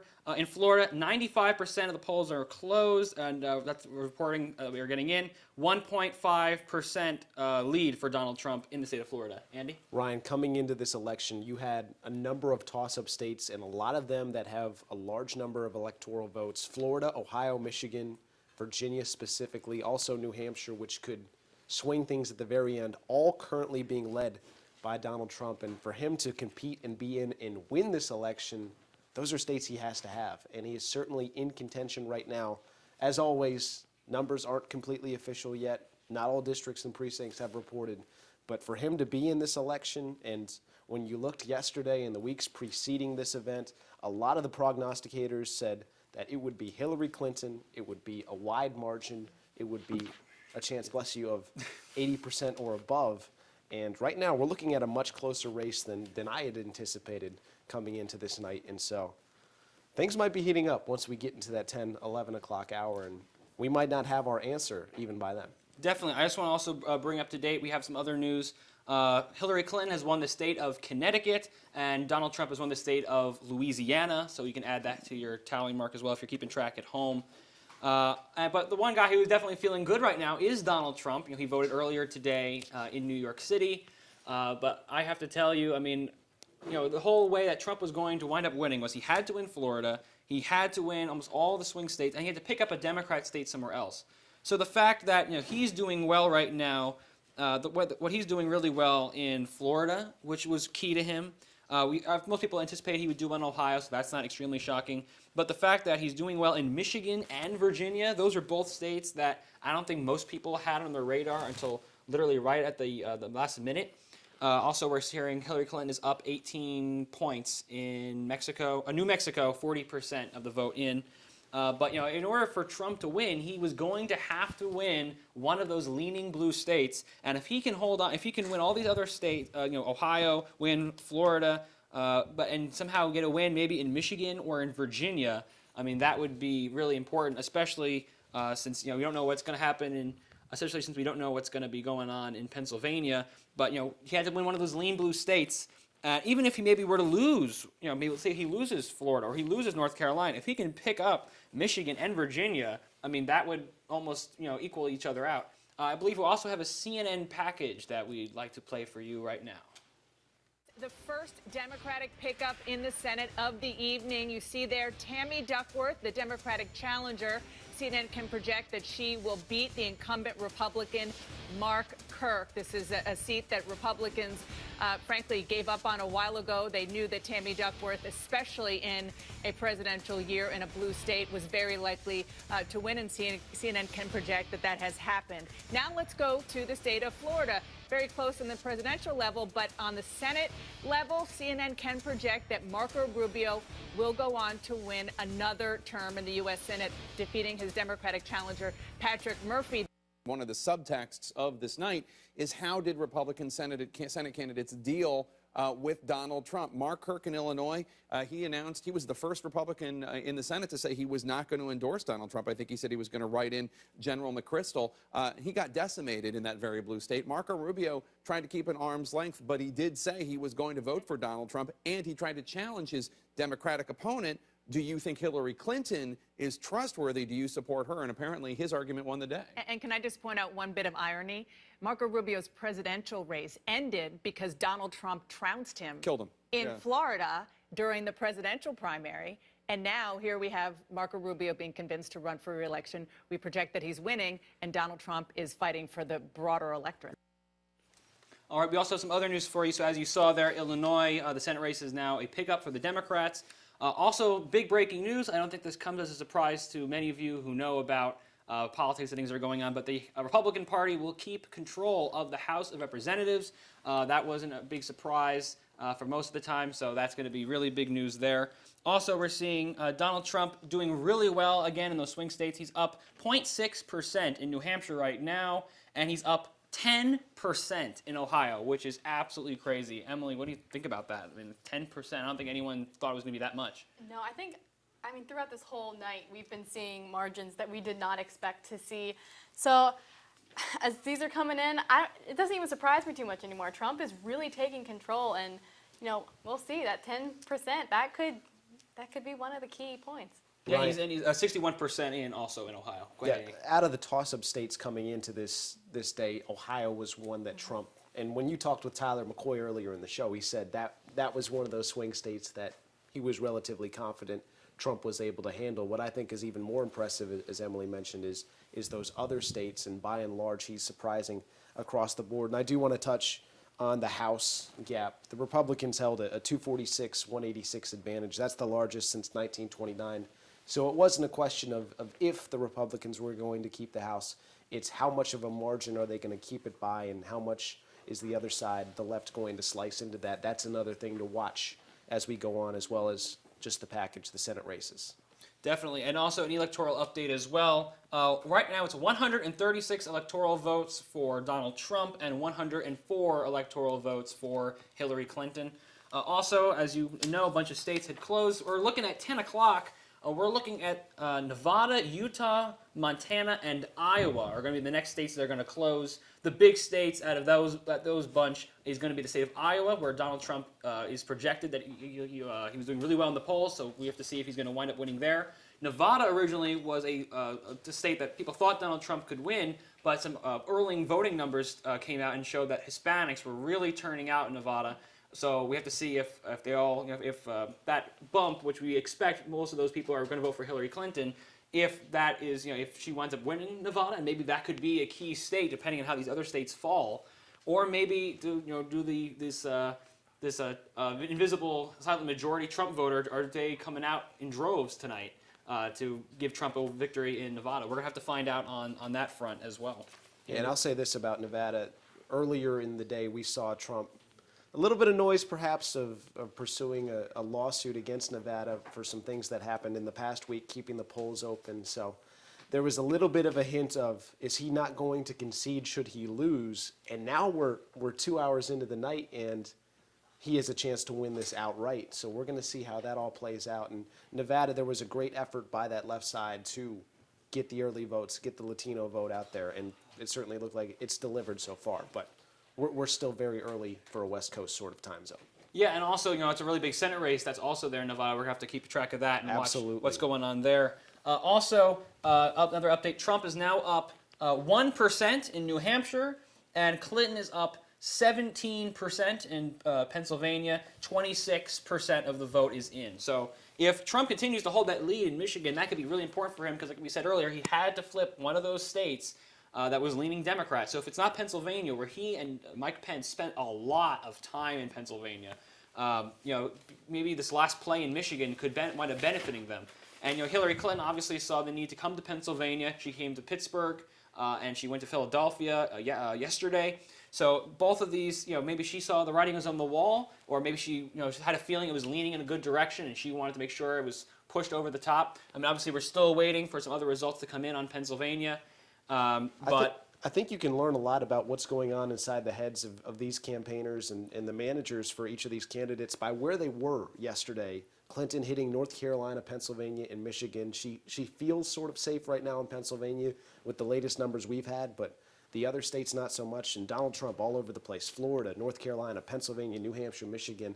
And it seems that last-minute surge has paid off for Donald Trump and company, because right now he's certainly in the thick of things. Yeah, and we're going to find out more about how that event went for the Hillary Clinton rally in Philadelphia. We actually had some students go there. We're going to have that a little bit later in the package. However, just quick before we go to break, Trump is up 50% to 47.4% in North Carolina. 79% are in. And we're going to have more coming right after this break here on Election Night live in Waynesburg, Pennsylvania.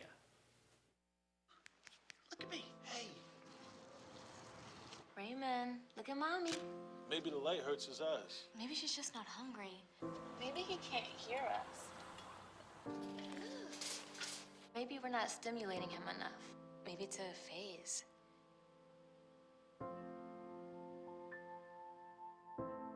Avoiding eye contact is one early sign of autism.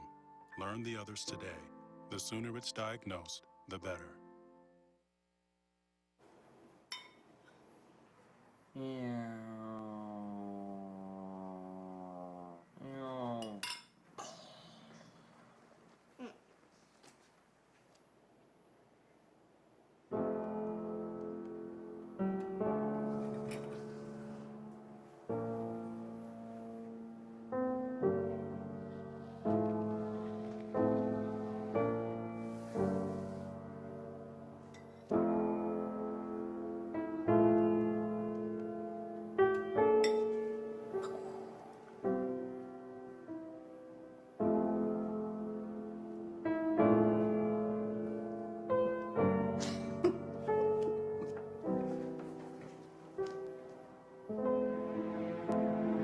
In your new role, we help you help.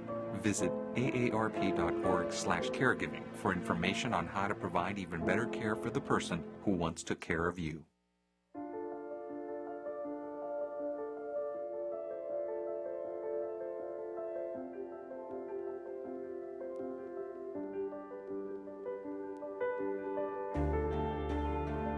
Body language. without saying a word, it can tell you so much.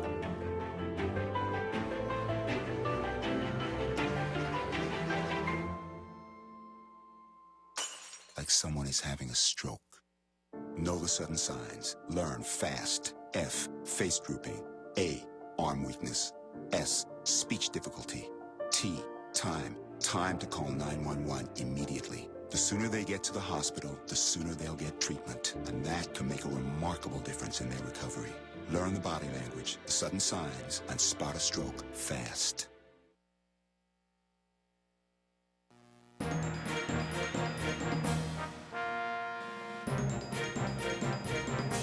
to election night in Waynesburg here. I'm Matthew Schenkel, breaking news for you. Donald Trump leading 136 over Clinton. Clinton has 104. Not too many new results in here so far, but we have some polls coming in. No finalized counts just yet. Katie McGinty right now for the Senate in Pennsylvania, currently leading Pennsylvania over Pat Toomey. It is also official that the Republicans will regain control of the Senate. They officially have the Senate now after this election. Looking down at some states here, the state of Virginia, 13 electoral votes. In that, 80% of the votes are in. Trump is currently leading by a slim margin, 12,000 votes. Right now he is ahead by, that's 0.3% of the tallied votes thus far. There's 80% of the votes in Virginia in so far, Trump leading by less than 0.5%. Ohio, 65% of the votes are in. That's something that Trump has been leading for quite a while now. We've been watching that closely all night. Trump currently leading Ohio 53% to 42%. Again, 65% of those votes are in, so we still have a little bit less than halfway to go, but right now he is leading by about 10%. Trump leads currently with the tallied votes. He leads Michigan and Wisconsin. Those are states that were projected to go to Hillary Clinton up to this night, coming up to now. We expected Hillary Clinton to win those states. About only 20% of the tallied votes are in for both Michigan and Wisconsin. However, it is still concerning for Clinton's camp to see that Trump is right now leading in Michigan and Wisconsin regardless. Now, looking at Pennsylvania, 26% of the vote is in for Pennsylvania. Clinton is currently leading in PA. She's up 57% to 40%. There's about a 300,000 vote margin, as you can see here. Something worth mentioning for Hillary Clinton, she is getting the large vote from both Pittsburgh and the Philadelphia area, hitting those city hubs, two places that she was campaigning at earlier this week. In Pittsburgh, she had people like Steve Carell and Bryan Cranston campaigning on her behalf. She was in Philadelphia just last night, and the day before that campaigning, she had Bon Jovi and Bruce Springsteen there for a big rally. She actually had the largest rally of the campaign circuit so far this election cycle in Pittsburgh on Monday. Right now, she's leading PA. That is crucial for her. It is another battleground state in that Northeast that we originally thought she would be able to get, almost all of them except for New Hampshire. So right now, Donald Trump leading. The battleground states are still interesting to watch. Florida right now for Donald Trump still leading. We've got a couple things to watch here. We'll keep you updated during the night. I'm Matthew Schenkel. Now we're going to go back to the table with Emily Bennett and Andy Stanko. Thank you very much, Matthew Schenkel.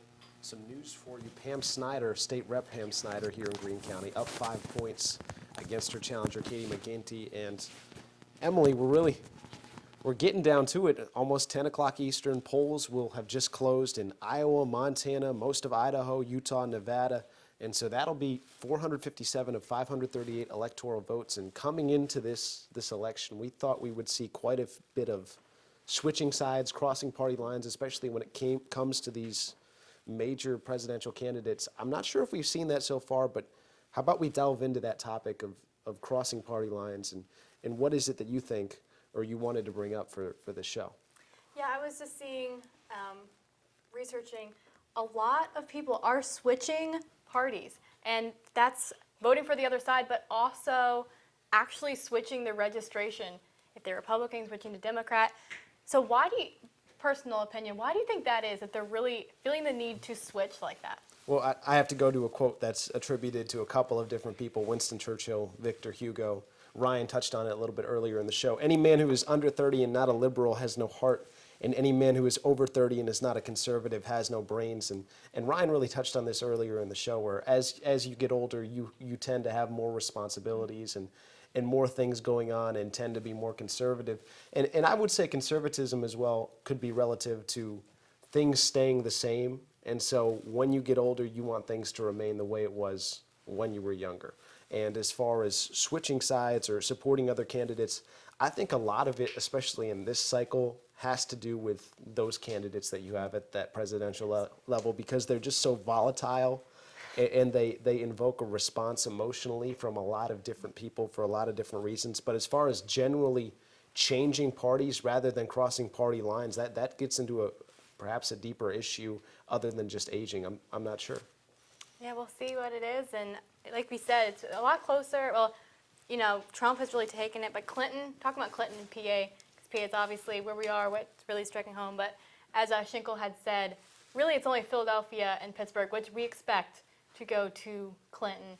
But it's going to be interesting to see as more of the rural areas that are landslide Trump as it comes in, to see how that will affect Trump maybe taking that lead in Pennsylvania. Well, speaking of crossing party lines for your topic in general, George W. Bush casting his vote for Hillary Clinton as well as Barack Obama. And looking right now at the total general election, the latest score we have for you, the race is to 270 votes. It's 136-104 Donald Trump. The magic number is 270. We're still waiting for that first domino to fall, be that Florida, Ohio, any of those battleground states. The last that we had at Florida, Ohio, Michigan, New Hampshire, as well as Virginia, were all under the control of Trump. At least he was leading in those states at last checked. We also have several state elections going on, Pat Toomey and Katie McGinty as well. We have a focus group coming up shortly as well. And as far as close races, I think we might be in for one here tonight. And one to watch is Florida. You look back at 2012, less than a single point. And then North Carolina, Ohio, and Virginia, all within 5 points. But we will throw it to our focus group now for the first time, Ryan and company in Buell 416. Hello, everyone. I'm Ryan Schwertfeger. Now we're going to do a little bit of a fun segment here. We are here in Buell 416, the big room here on the 4th floor of Buell Hall, where we've assembled a focus group of different students here at Waynesburg University, and they're going to talk a little bit about the election, what they think so far, why they voted the way they voted, etc. So we're going to go around and just have them all introduce themselves really quickly. They're going to give their name, where they're from, and who they voted for on this for this election. I'm Olivia Schultz-Flandez. I am from North Adams, Massachusetts, and I voted for Donald Trump. I'm Luke Hutchison from Conway, Pennsylvania, here, Beaver Falls, and I voted for Hillary Clinton. So I am Tyler Tibet from Reading, Pennsylvania, and I also voted for Hillary Clinton. All right, going up to our second tier. I don't know who you voted for. That's pretty questionable. I'm Mark Quigley. I'm from Youngstown, Ohio, and I voted for Donald Trump. I'm Zach Imbrogno. I'm from Pittsburgh, Pennsylvania, and I voted for Donald Trump. Another Donald Trumper. All right, we're going to go over to the other side, make sure I feel like Gene Rayburn here with the long cord over here. All right, go ahead, sir. I'm Jacob Meyer. I'm from Baltimore, Maryland, and I wrote in somebody else. Okay. My name is Austin Anderson. I'm from suburban Chicago, and I wrote in. All right. Charles Beatty. I'm from Washington, PA. I voted for Donald Trump. Voted for Donald Trump, and we'll go over here on the end here. I'm TJ D'Onofrio from Altoona, PA, and I voted for Donald Trump. All right, so we seem to have a mainly Donald Trump-heavy audience here. A few Hillary Clintons and 2 write-ins. So obviously, so far, it's looking pretty good tonight for Donald Trump. Very surprising so far. He's won a bunch of states that we predicted. Clinton's won a bunch of states that we predicted for her. However, there are some states that are really surprising, and some states that are still maybe a lead for one candidate or the other, but it's still too early. I'm just curious if we can do a show of hands, given the information that we know right now. Who thinks that Donald Trump will be the next president of the United States? Raise your hand. Every single person in this room. Why? Yeah, I think he has a really popular movement. He's gotten a lot of people out to vote that I think historically have not voted in the past. And because he has this mass of people behind him, he has been having big rallies and stuff. I think that's really helped him. All right. Is there a Republican who wants to speak as to why they think Trump's going to win tonight? Over here, hang on. Ding, ding, ding, ding. All right, go ahead, TJ. Yeah, I mean, the numbers don't lie. We've seen Trump ahead in all these states in which he's previously been predicted to be losing right now. He should be losing a lot of these states that he's projected to be winning right now. But I think the key thing we're seeing right now is the silent majority. They're the ones that didn't have a voice in the polling, and they're coming out now in force. So that's why we're seeing this. So now I'm curious to ask, I guess, the Democrats are two people here in the front, no pressure. Is there a certain state that really surprises you that Trump is leading right now, or maybe Hillary, maybe she's leading, but she's not leading as much as thought, and if you want to just say why you're really surprised? Well, I do want to say I'm actually don't identify as a Democrat. I'm actually was a never Trump conservative. But I have to say that her poor showing in the states like Michigan, Wisconsin, I think last I heard, Virginia. These are all states that were solidly in her camp that are really just, that have been staying consistently blue in the past, that I think that Trump's message really got out there to them, and I really didn't think it would. And I'm quite surprised with how well he's doing in those areas. Yes, just also to give an update, Clinton now 47.7% to 47.2% in Virginia. So we're back to being neck and neck in the state of Virginia. So now I'd like to ask all of you, give me one word to describe Donald Trump. Arrogant. I'm trying to think of one that I can say on TV. I would say a braggart. I would say cunning. Cunning, okay. I would say influential. Courageous. Brash. Polarizing. Polarizing. Okay, so I want to make sure I heard that correctly. Resilient. Leader. All right. Why then, we heard, we ran the gamut. We heard he's a leader, he's courageous, and then we heard he's brash. Why does it seem like America's going for Donald Trump this election? Why did they so far seem to not be going for Hillary Clinton? Hang on, I have heard many people who are concerned with Hillary Clinton and whether she can be truthful in office. I mean, I know that's definitely one concern that many people have been voicing, is the fact that that Hillary's past shows that there has been some situations that she hasn't been completely truthful. I mean, with the email scandal, we never know really what happened, even though the FBI did come out and say that she was completely innocent. She may be, but I think there's a lot of sketchy past in the back there with Clinton. Honestly, I think some people want to have someone outside of politics really to kind of come in. That's why Trump did so well against people who are very well qualified, Marco Rubio, Ted Cruz, people who probably would probably win this actual presidential election in a landslide, in my opinion. Then Trump was able to beat them, and it looks like he might beat Hillary Clinton tonight. Now you brought up the emails, Austin. Obviously, the emails were a huge thing that was talked about in this campaign. That the FBI didn't find anything. Then all of a sudden they did find something, and this was the October surprise. And then all of a sudden the FBI came out and said, "Wait, no, never mind. We did a search. We really didn't find anything." I'm curious. Raise your hand if you have a favorable opinion of the FBI Director James Comey. Raise your hand if you think he's done a good job. You like him. Raise your hand if he should get the boot. Raise your hand if you have no opinion. Okay, interesting. So, who would like to give it? Who would like to explain why? What's up with James Comey and the role he had in this election? Well, to be fair, I do put the fault for Secretary Clinton's loss squarely in the hands of James Comey. He politicized the FBI. He, frankly, did things that frankly shouldn't be done before an election to politicize this issue further. But I don't think he should be given the boot, because he was doing his job in stating that they found something, but I do think that the blame falls squarely on his shoulders for Secretary Clinton's loss. All right, and I'll go up to TJ up here. Go ahead, TJ. I mean, I think it's safe to say that Comey is basically stuck in the middle of a tug-of-war with the DOJ. I mean, the DOJ, and we've seen it, they have a lot of political agendas. I mean, Loretta Lynch meeting on a plane with Bill Clinton to talk about grandchildren.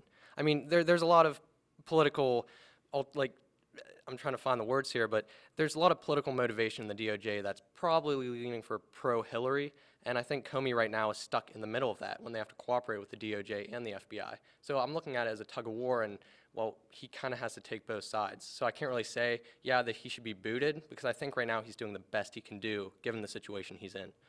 Anyone want to comment on what TJ just said? You agree, you disagree? Anyone want to make a comment on that? Or are we going to move on to the next question? All right, we're going to move on. So another thing I just want to ask all of you, you've been on this campus, we have a bunch of different people.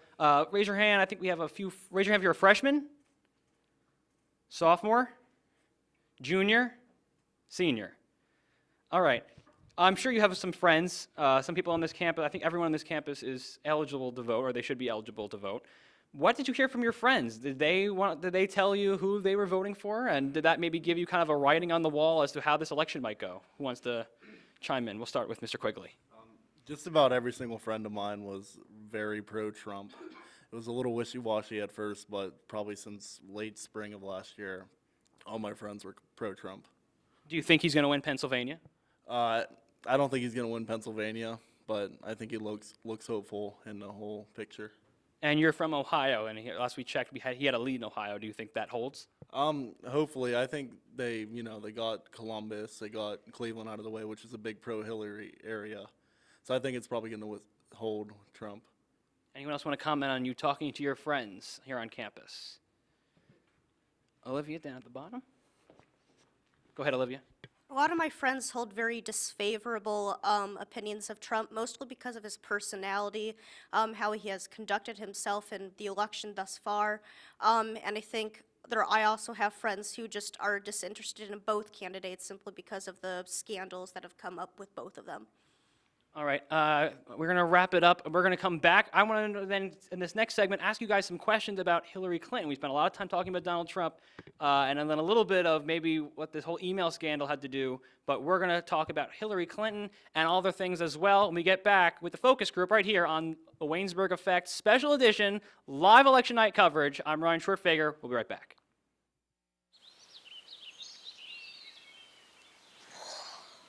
Oh, look, a redhead. Staring contest.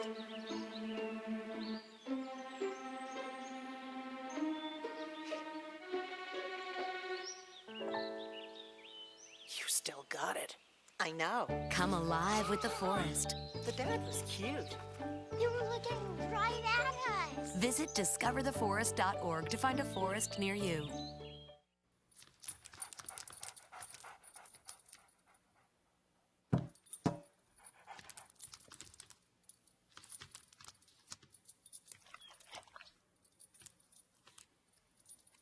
There's a shelter pet who wants to meet you. Meet one today. Visit theshelterpetproject.org. Adopt.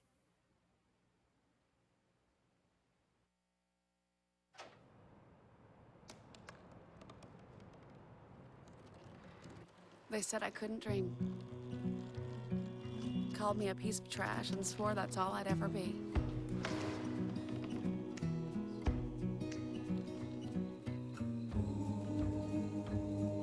Said a bottle couldn't see the ocean.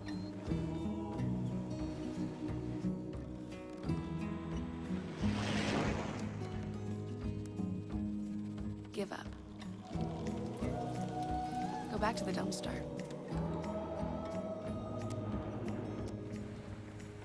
But I didn't listen. I made my way.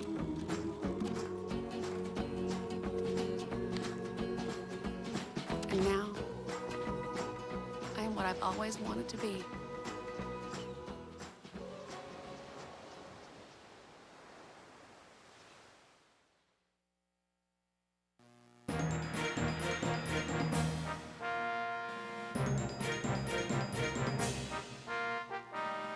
Welcome back to Election Night in Waynesburg. I'm Matthew Schinkel, breaking news here for you so far. Let's look at the country's voting so far. Donald Trump, 149 to Hillary Clinton's 109. Again, all of our figures so far, they are all with, according to CNN. That's where we are getting, where our votes are from. So looking at some of the stats here so far, Montana, we don't have a percentage of the polls in for them. However, Trump is being the projected winner, according to CNN, for Montana. So those 3 electoral votes have gone to him. Looking at New Hampshire, that race is tightening. It's only 4 votes, but Hillary Clinton was projected to win the whole Northeast, so it's interesting to see this state potentially leaning towards Donald Trump and the Republicans. Trump leads after 41% being projected so far. Trump is leading 48% to 47%. Looking at Virginia, 83% of those votes are in. Clinton is leading by less than 1%. It's 47.7 to 47.2%. Pennsylvania, that race tightening as well. That's 20 votes. It'll be interesting to see where that goes. Clinton is leading 53 to 44, and we'll bring up Florida here real quick. 95% of those votes were in. It'll be interesting to see if that goes to Donald Trump or to Hillary Clinton. That is also tightening up, looking like it would be a state for Donald Trump early on in this race. Interesting to note, Hillary Clinton is getting those main city areas. She's got Tallahassee, Orlando. The Tampa area is mostly going towards her, and then the Miami area largely going towards her. 95% of that vote is in, as you can see in the bottom left. Donald Trump right now leading 49 to 47, around 48% actually, so just about a 1% margin, 1.5 between those two candidates. That race is tightening in Florida. We've got more states to watch as this election moves forward. Donald Trump currently leading 149 to 109 over Hillary Clinton. We're going to throw it to Ryan with the focus group once again. Hold on. All right, everyone, we're back here with our focus group. How y'all doing tonight so far? So far, so good? No. Crazy election? Oh, the Democrats a little nervous. A little nervous. All right, so I want to ask, obviously, I think these two candidates are probably the two most unfavorable people who have run for the White House in a very long time. Who would agree with that statement? To put it lightly. Who would you say you were extremely excited to vote for one of the candidates? You really liked one of the candidates? Okay. How many of you would say you voted for your candidate because it was you really didn't want the other candidate? Oh, wow. Hand shot up. Explain. Well, I mean, I'm actually libertarian, but... So why didn't you vote for Gary Johnson then? Why'd you vote for Hillary? The fact of the matter is I supported, early on in the process, I supported Marco Rubio and then John Kasich. First off, Rand Paul, of course. Rand Paul, then Rubio, then Kasich. Oh, you hopped around. Yes. And then after that, I supported Austin Peterson. Then he lost. Then I did support Gary Johnson until I saw the chance that Trump would win Pennsylvania, so I ended up voting for Clinton. Now, we saw out of Florida right now, last we heard, Gary Johnson was getting 2.1% of the vote, and Trump was only leading by 0.8% in Florida. So as of right now, we kind of have to wonder, do you think, I mean, I think everyone in this room was alive for the 2000 election, right? Who has a decent memory of the 2000 election? Raise your hand. I know we have some, I know it's kind of some younger people. But I'm curious, do you think now, for at least Florida, if this holds up, Gary Johnson essentially gave the presidency to Donald Trump if it turns out to be really close? Let's do this. Who would agree that Gary Johnson is going to pull a Ross Perot if the results hold up if Trump wins Florida? Who doesn't think that? Raise your hand. That's very interesting. Why? Who wants to say why they don't think that? Mr. Meyer, let's go over to you. So why is Gary Johnson not being Ross Perot here in, I'm sorry, not Ross Perot, Ralph Nader here in Florida? Well, I don't have too much to say, but overall, a libertarian candidate would pull from both sides, both conservatives and liberals, and that's been proven really time and time again in polls, in exit polls and such. So I guess we'll have to wait and see, and maybe there's going to be some more analysis done on specifically this election and specifically Florida. But if I had to take a guess, no, it probably did not have an effect. I think if you look at the demographics of Florida, it's generally a lot more elderly, and I think people who are a little more elderly will likely pull more towards Trump. So I think because of that, you're looking at Johnson maybe pulling from the younger voters, which might be swinging towards Clinton. Very interesting. And we talked about that earlier in an earlier segment. I'm not sure how many of you were in the Beehive watching the election show, which I think is broadcasting live out there. But we had a segment, we were talking about the young people and if they would turn up to vote. They helped Bernie Sanders stick around as long as he did. And there was some support from young people with Donald Trump. But, you know, Bernie Sanders' main job for Hillary Clinton was to really get that youth vote to come out and vote for him. What happened? You know, I mean, obviously it's still undecided who's going to be the president or not, although right now New York Times is predicting 78% chance that Donald Trump's going to win tonight. And Donald Trump also just won the state of Missouri, and he's up 3 points in New Hampshire, 45% in. So I'm curious now to ask, what happened to the young people? Why, I mean, obviously I think everyone in this room went out to vote. Why do other people your age not vote? I'm curious to hear what you guys think. I saw TJ with his hand raised in the back. So you guys voted, but why not other people? Yeah, well, I think young people tend to be attracted to the energy. So you see a candidate, Donald Trump, that really seems to pull in a lot of energy. I've been to 2 Trump rallies. The amount of youth that show up for those things, it's amazing. Hillary Clinton, she could barely make it to her car. And it's kind of like, I don't want to say it's like the old lady mentality, but I mean, I think they get attracted to the energy. And I think that's why Trump's campaign is really feeding off of a lot of youth. Anyone would agree or disagree with that? Oh, we got Olivia down here. Man, you guys like to answer on opposite sides of the room. Give me a little workout today. I would agree with that. I know that at least with some people, I know a lot of people really liked Bernie Sanders and they like Donald Trump because I think they represent, even if it's not the case, they seem to represent an outsider class, whereas Hillary Clinton represents the status quo, and I think they are drawn to that. I think they're tired, like a lot of Americans, are tired of the old status quo politics, and then they want a change up in politics in America. Also, I can say, kind of going back, well, first off, I just want to say the whole Hillary's health thing was nonsense. But also, I think another thing is a lot of the people I talked to who supported Bernie Sanders and who aren't motivated to vote for Hillary Clinton were very progressive. And they're actually, a lot of them are supporting Donald Trump simply because they don't want to give a mandate to a person who is running as a Democrat, and they want to see a fundamental change in the party, and their views simply aren't being expressed by the candidates that the party's been putting forth. I just want to take a quick walk up here to someone who's been somewhat quiet, Mr. Charles up here. You served our country. I mean, we are very appreciative of that. I just wanted to ask you, I know you said you voted for Donald Trump. Right. A lot of people, and Hillary Clinton's been trying to make the argument that the military shouldn't get behind Donald Trump. They would be scared taking us into war or doing something, being irresponsible. Having served, can you provide a little insight as to why you decided to vote for Donald Trump this election? Well, due to the fact that she couldn't answer the phone at 3 a.m. in the morning when about 30 or 40 calls came in from Benghazi. When you leave people out like that hanging by a thread, and it's just not happening. And she's never talked about veterans benefits or anything of that nature. Donald Trump has come out and said he's going to support the veterans. He's going to fix the VA, which the VA has fallen drastically under the Democratic presidency.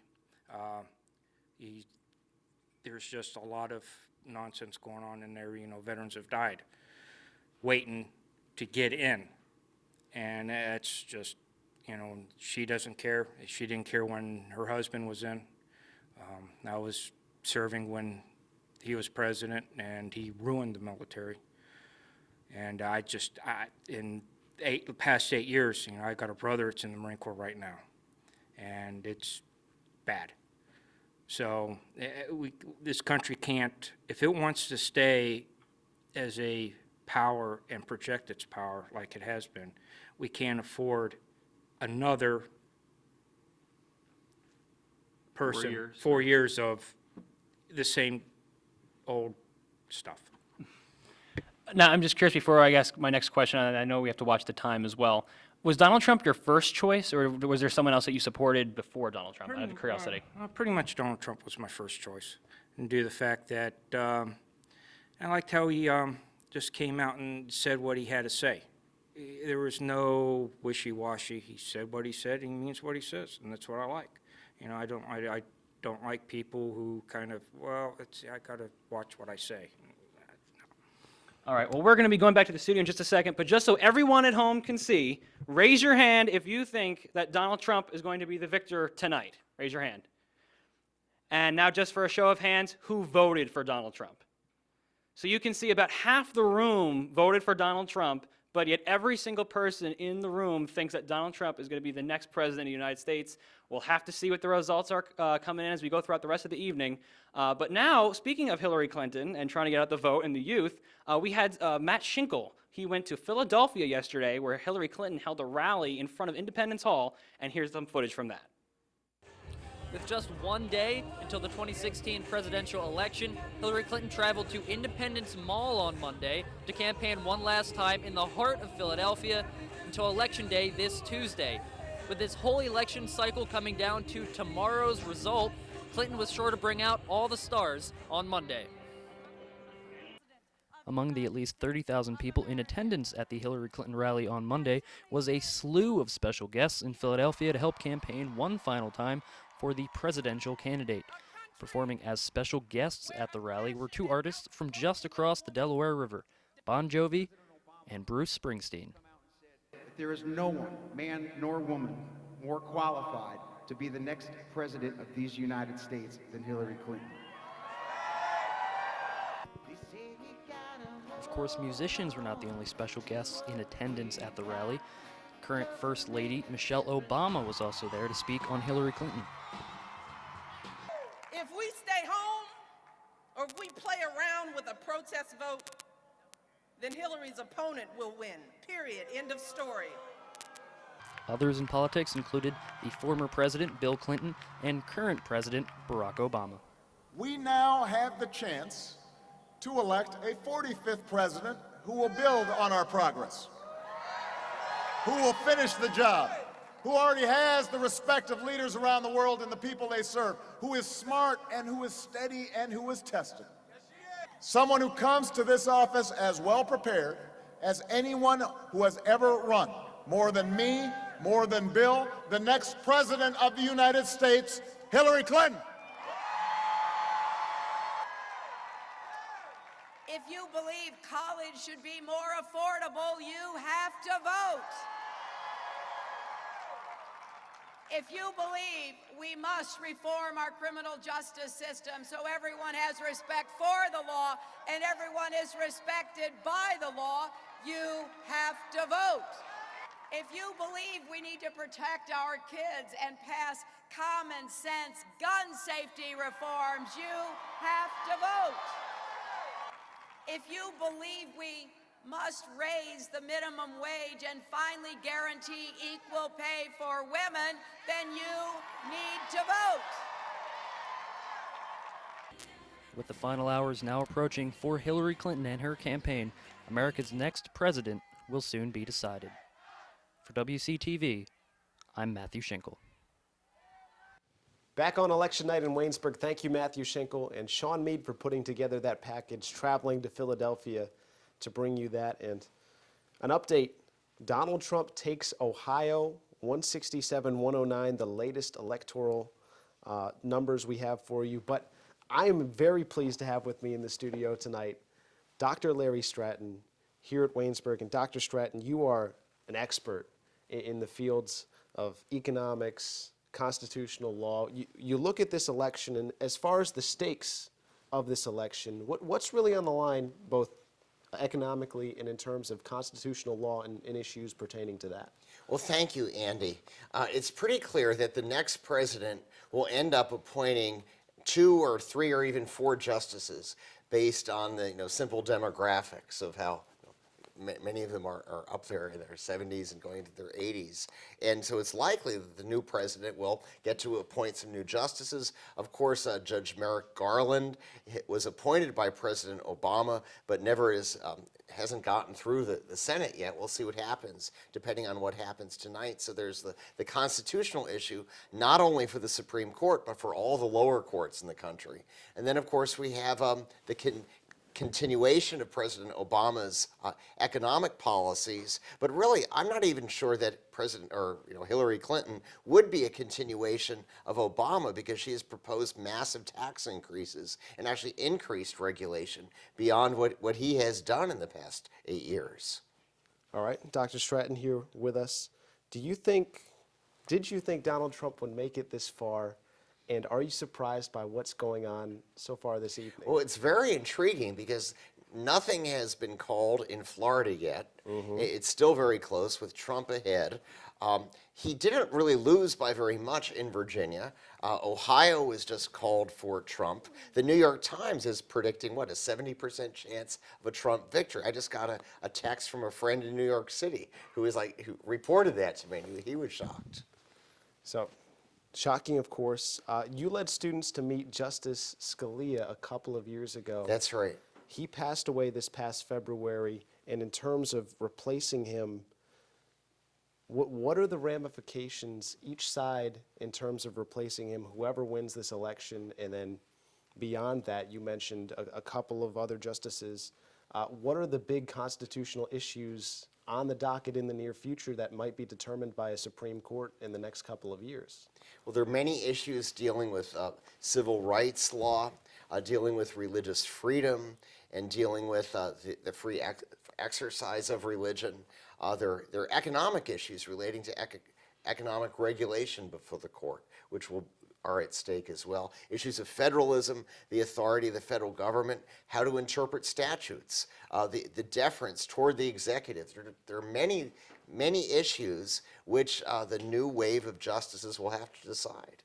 Dr. Stratton, we also have on the PA ballot that we all voted on an amendment regarding the age of justices and forced retirement age.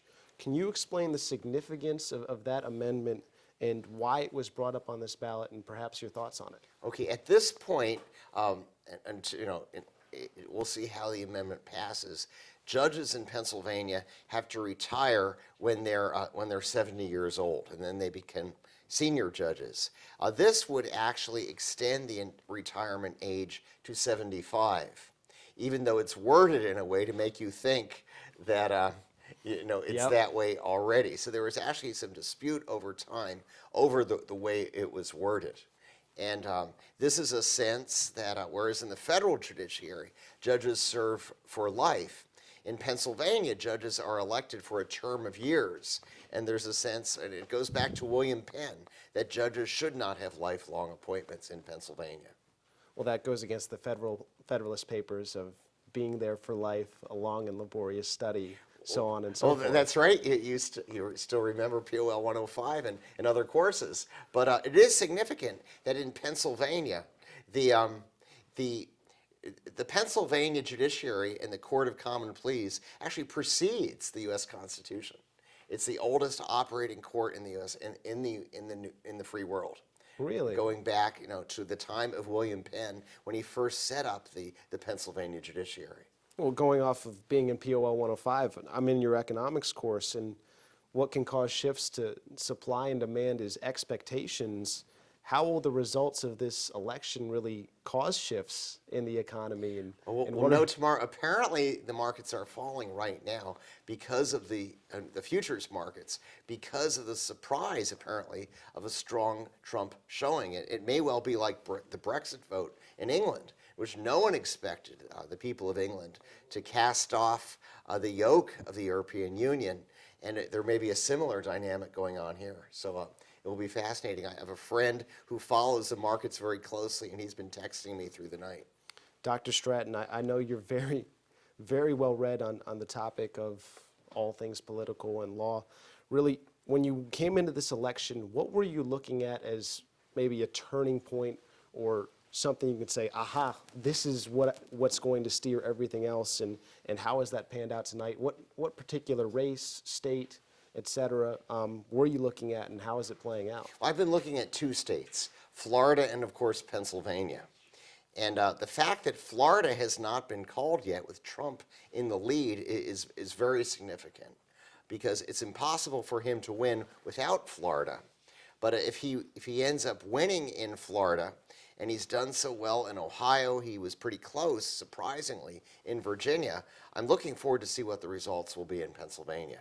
Because, I am a Pennsylvanian. All of us, many of us are. It's a keystone state that holds the nation together. It's where, of course, Pennsylvania was where America was born, in Philadelphia.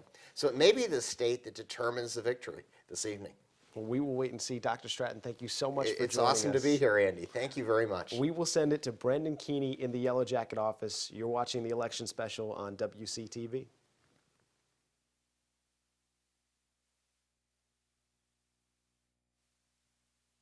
in the Yellow Jacket office. A lot of people are confused as to why this election is closer than a lot of people had initially anticipated. All the news coming into this election really pointed to Clinton as being kind of a clear winner, but Donald Trump has really made some headway here. But on a more local note, we're going to head back over to Kyle Dawson, who's currently choking on some water, and we'll give him some time to clean up a little bit. But we want to hit on some news on Greene County. Some of the local races that we are seeing here tonight. Are you okay to go? I think so, yeah. All right. If you need anything, I'm here for you. All right. What can you tell us about some of the local races? Well, it looks like, sorry, I was dying on water there for a second. In Greene County, we're still seeing, maybe I'm not okay. As we reported earlier, there was a little bit of a parity going on between what the county said and what the state was saying. We're still seeing that with the Toomey McGinty race. We're still seeing that with the presidential race. But I guess now, with Trump starting to pull closer in Pennsylvania, maybe Greene County's making more of an impact than it is. I don't think that's really the case, but we're seeing that, and we're close to being able to call. I think Tim Murphy's going to be okay. You think Tim Murphy's going to be okay? Yeah, at 98.6% of the vote against Elmo, Harambe, and all the write-in people. But the one I'm watching closely right now with 2 precincts left to report is that Pam Snyder, Betsy Rohanna McClure race. That is 51.2 to Snyder right now to 48.6 for McClure and 0.2% write-ins. So Pam Snyder looks like with about 300 more votes, and Greene County, as we know, is kind of a smaller portion of the state with 2 precincts left. Looks like it's just about time to call that race. All right, thank you very much, Kyle Dawson, again. And we have some breaking news that Clinton has been declared the winner of Virginia and Colorado. So a come-from-behind victory for Hillary Clinton in Virginia. It looked like Trump was dominating the early parts of that race. But for now, we're going to send it back to the studio. Guys, take it away.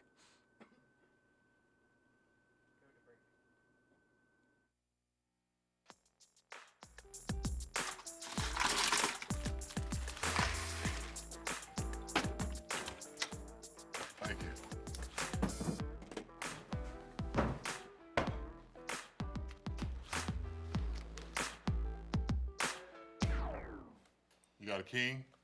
Go fish. In your face, in your face. The smallest moments can have the biggest impact on a child's life. Take time to be a dad today.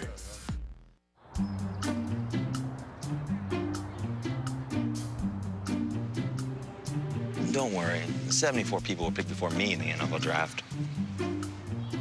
To fight childhood obesity, United Way and the NFL are helping kids play at least 60 minutes a day. Okay, time for the team obstacle course. Yay! What this place needs is more healthy kids. To get involved or donate, go to unitedway.org/play60. Now I get it. Don't look at me. Your hair's a bit frizzy today. Oh, you should pick that up. Oh, you're such a dork. Loser. Here, let me help you with that. Oops. Every day, kids witness bullying. Oh, look. Your crush is looking at you. Poor you. They want to help, but don't know how. See, no one here's gonna help you, because no one Teach your likes kids how to be more than a bystander. Visit stopbullying.gov. No more pencils, no more books. No more teachers, dirty looks. School's out for summer. What this place needed was better graduation rates. So we worked with schools like Henry Ford High, and now they're up 18%. To help us do more good this year, go to unitedway.org, because great things happen when we live united.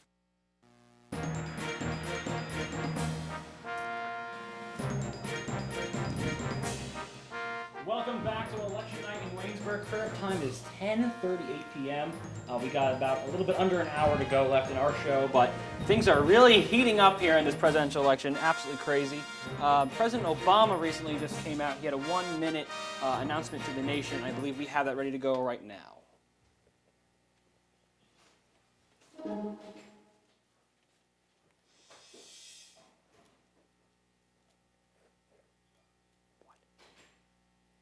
It's finally election night, and I imagine that's welcome news to most of you. Because let's face it, This has been an exhausting, stressful, and sometimes downright weird election for all of us. But here's what I want everybody to know.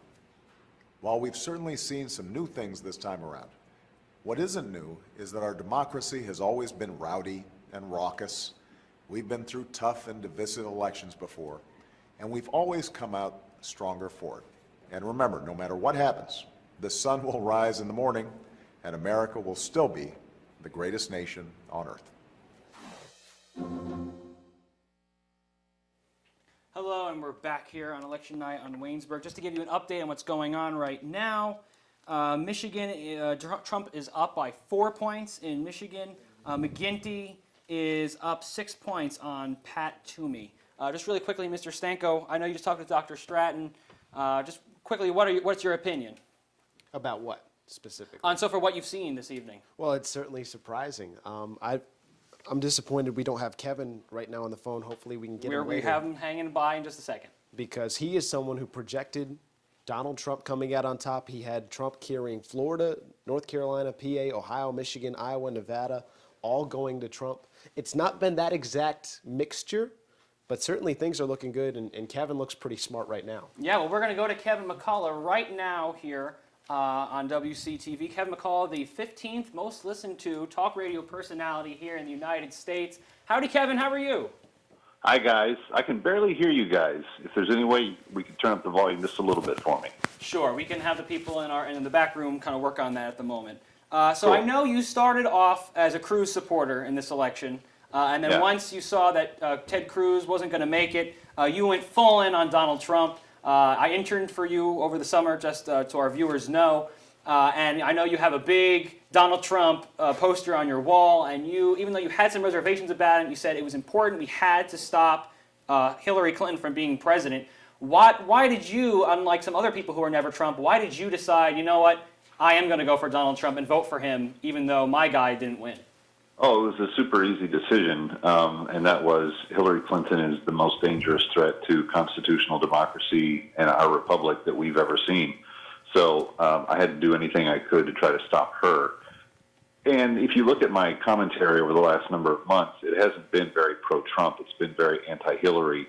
But I figured I could do that with great integrity because the danger she presented was just that outstanding. And I didn't go all in for Trump, to be candid. I was very strategic in working against Hillary and letting people draw their own conclusions. But in the last couple of weeks, I have gone really hard on the Never Trump people because there's too much on the line. And when you're looking at Supreme Court, economic policy, trade policy, national security, any number of things that she has proven herself feckless and very untrustworthy in, you just realize we've got to start over with this thing. And an outside private sector executive doesn't sound that bad to me. Do you think that, given the results that we're seeing so far, do you think the Never Trump people did come out and wind up voting for Donald Trump, or do you think that maybe what we're seeing is more of that silent majority that Donald Trump has been talking about? Now they're coming out and actually voting.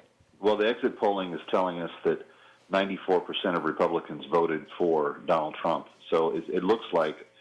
And let me just say that I think that Never Trump was largely just a creation of media, and it was mostly media personalities that were keeping it alive. I think the average Republican in their home district realized the same thing I did, that Hillary was a bigger danger than anything else, and she had to be stopped. So I don't know that I put a lot of... to answer the question most simply, 94% of Republicans supported Trump in the polls today, according to the exit polls. That says that those people came home. We got them back into the camp, and they supported him. All right, now I'm going to turn it over to my co-anchor, Andy Stanko. Kevin, thank you so much for being with us tonight. You mentioned you were more anti-Hillary than pro-Trump, but should Trump win the election, what does 4 years of Donald Trump look like?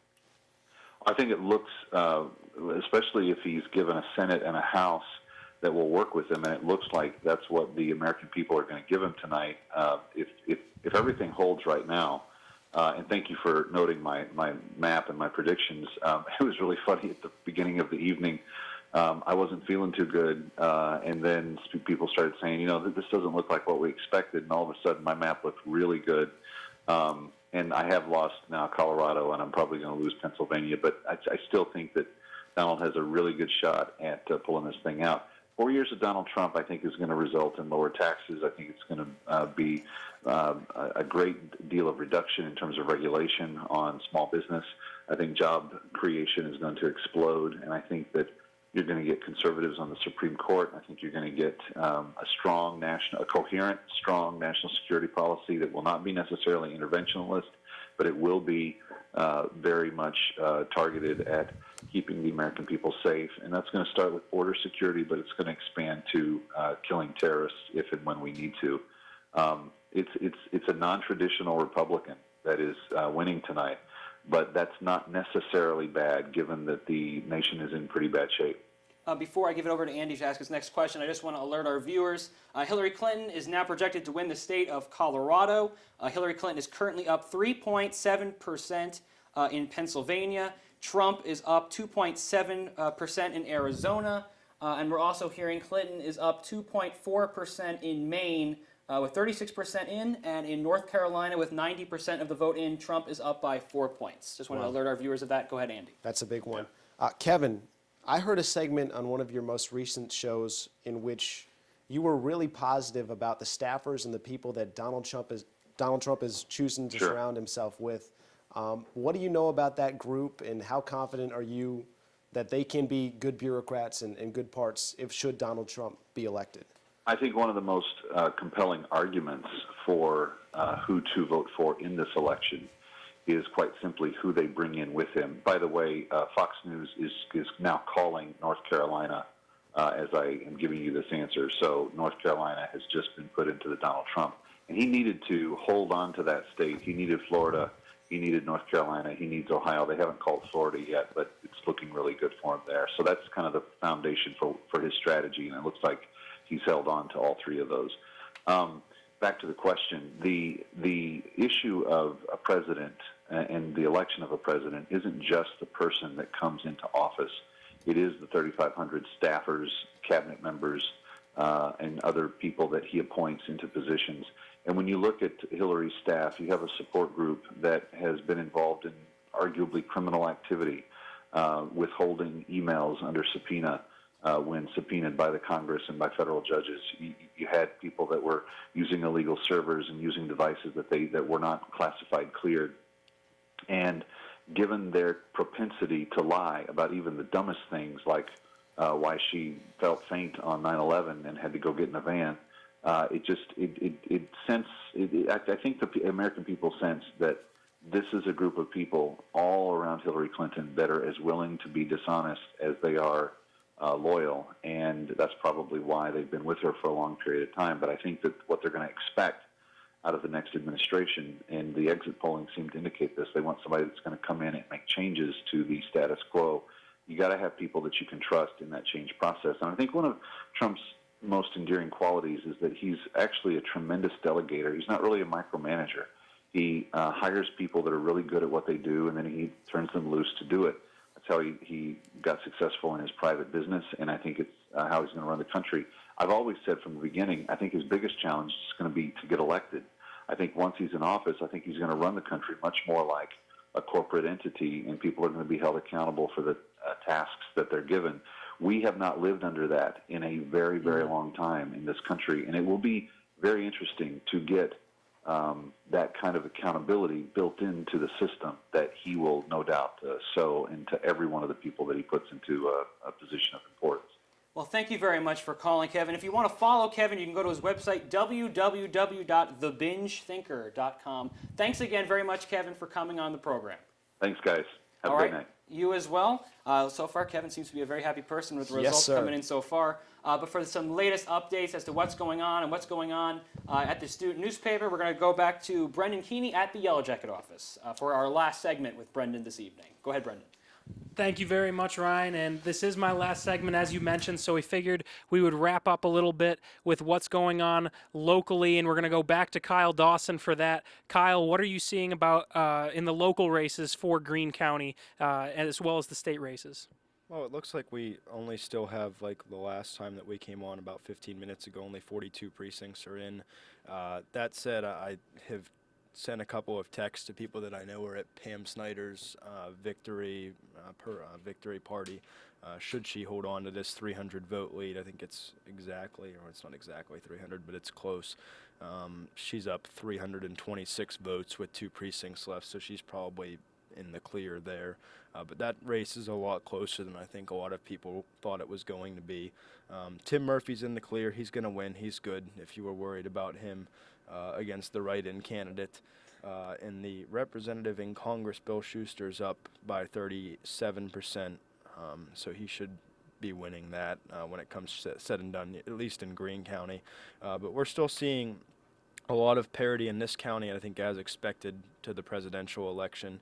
I've seen numerous numbers, and we've been following and hear the Pennsylvania numbers, but Trump and Clinton are back and forth when it comes to Pennsylvania, and that would be a huge state right now for Hillary Clinton, especially with a couple of states going to Donald Trump in recent minutes.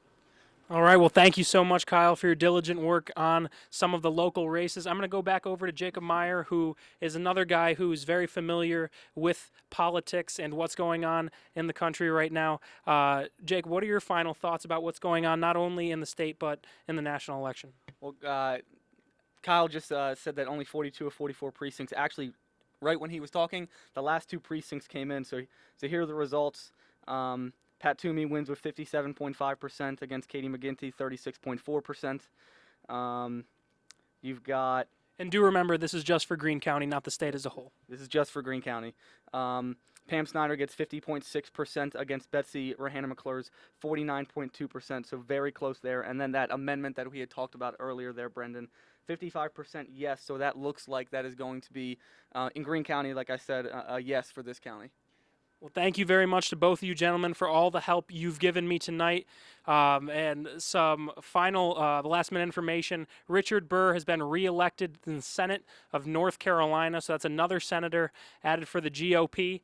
And, you know, this has been great to be a part of this election night with you, Ryan Schwartfager. Thank you for having me on the show, and thank you to Emily and Andy for your great work in the studio. And for the final time this evening, I'm going to send it back to you guys.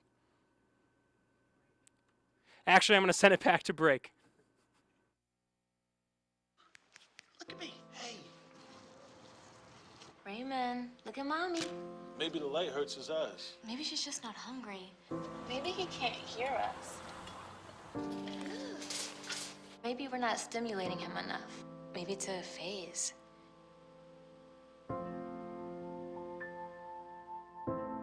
Avoiding eye contact is one early sign of autism. Learn the others today. The sooner it's diagnosed, the better. No.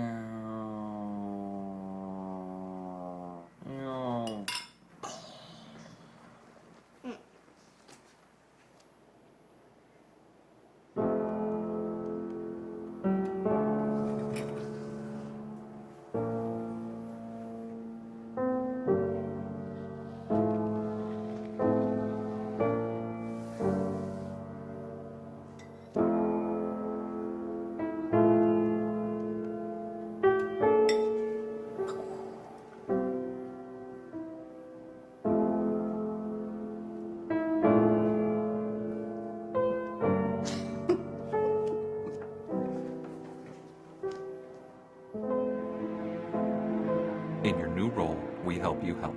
Visit aarp.org/caregiving for information on how to provide even better care for the person who once took care of you.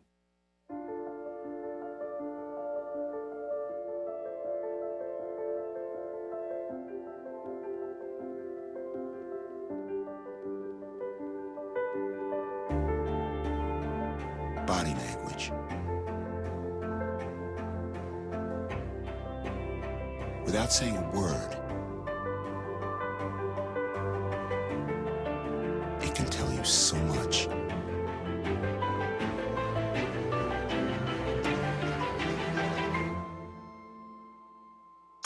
Like someone is having a stroke.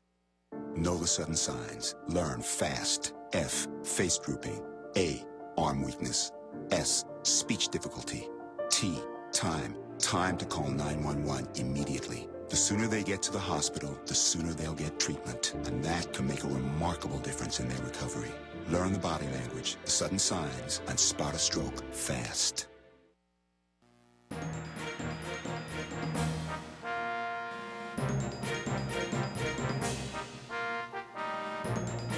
Welcome back here to Election Night Live from Waynesburg, Pennsylvania. Some breaking news to report. Donald Trump has now won the state of Florida, a crucial state for him that he needed to win if he was going to be president of the United States. A lot of the other states have gone his way so far, however, right now, Clinton is up still 9 points in Iowa. 32% of the polls are in. She's up 2.4% in Maine. Trump is up by 4 in North Carolina. But very big news. The big news, Donald Trump wins the state of Florida. He needed to win that state, and he now has it. Also, speaking about our local races as well, the race for state representative, Pam Snyder currently has the lead with 52.3%, and Betsy Rohanna McClure, the Republican challenger, 47.5%. Whew, this has been a wild and crazy night. Isn't it, Mr. Stanko?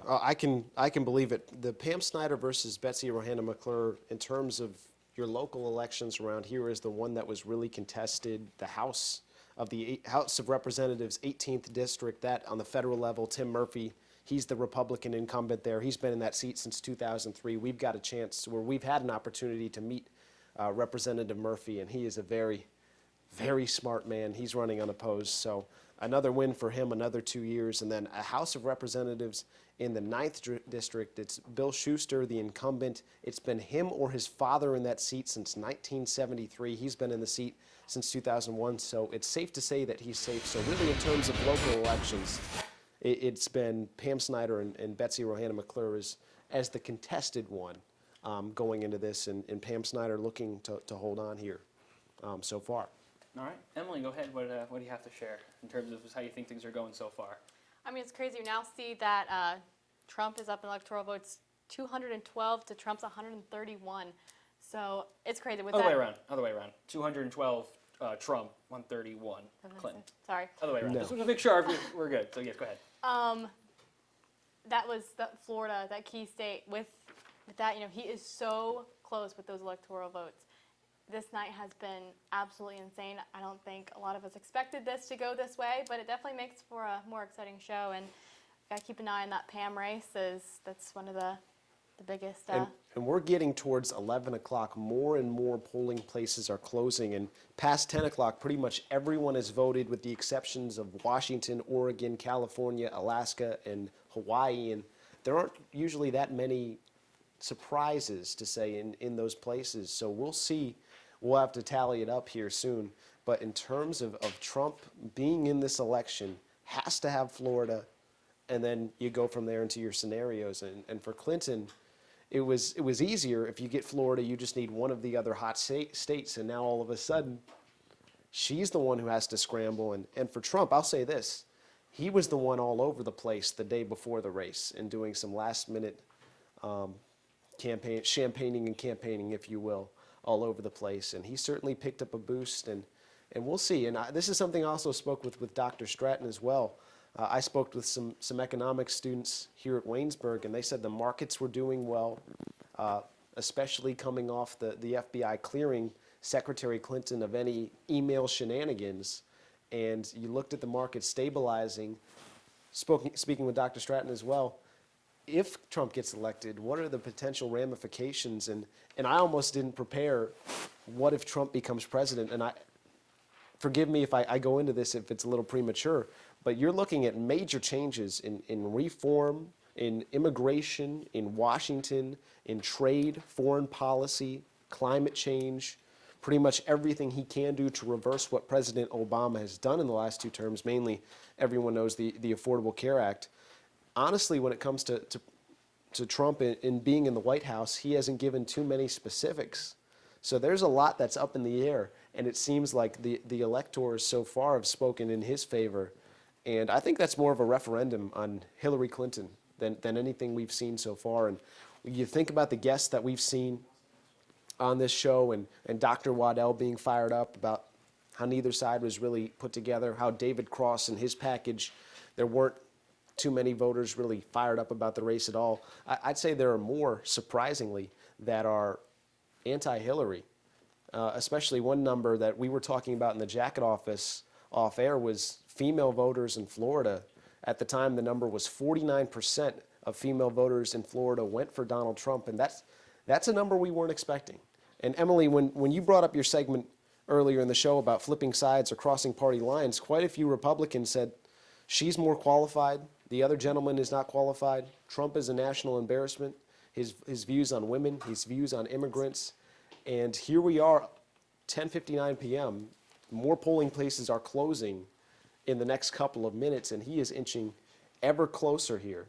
Georgia at 49% in, Trump up 16. That's another state. And if Trump wins a couple more, he'll be at 254. That's what we're hearing. So this has not gone the way that we anticipated in being such a dominant showing out of Donald Trump, at least up to this point.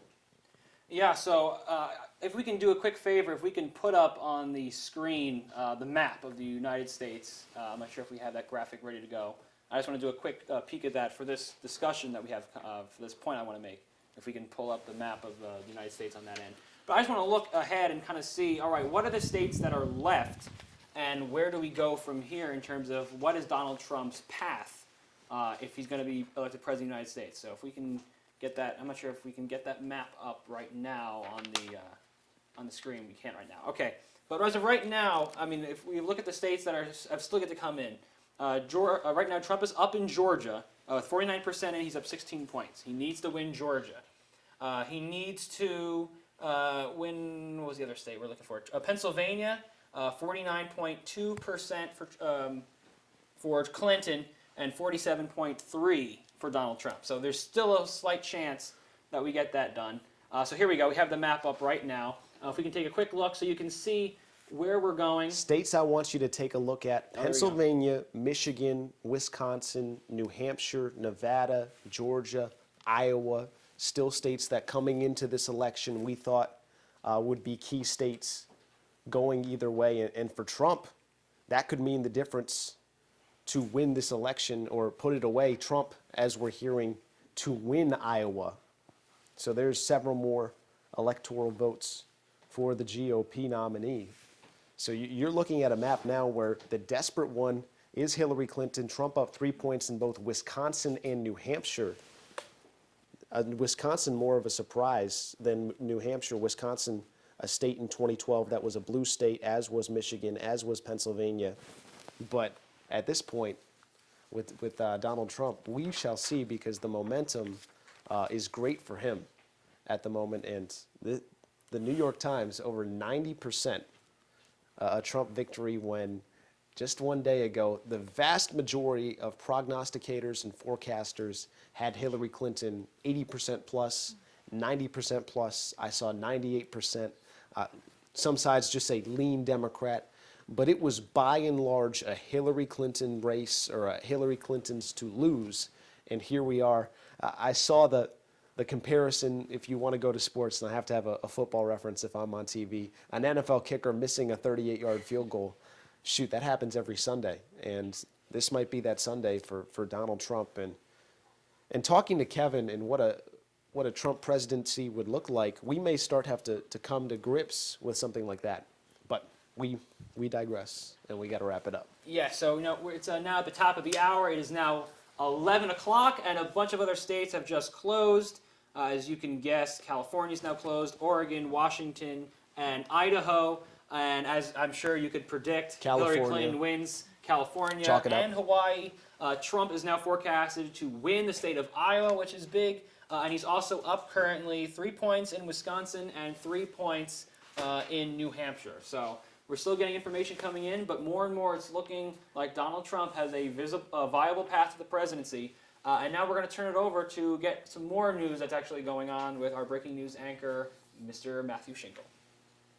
Thank you, guys. Thank you, Ryan. Now, that's a good analogy you used there. Andy Stanko. You're talking about 38% chance. We thought, same thing as a field goal. This could be that Sunday right now. We're looking, Clinton is projected to win California and Hawaii. Trump projected to win Idaho. There's a lot of big news here. As you guys previously announced, Trump won Florida, according to CNN. The Associated Press also had that made. Even with Clinton winning those 55 votes from the state of California, she also has Oregon and Washington in projections coming her way as well. Also Montana and Iowa right now. She is currently leading. However, even with those going her way right now, a lot still has to go in favor of Hillary Clinton for her to be able to bring back this election. Donald Trump 215, Hillary Clinton 190. Another thing worth noting is a couple states here where Donald Trump is leading right now, not officially closed.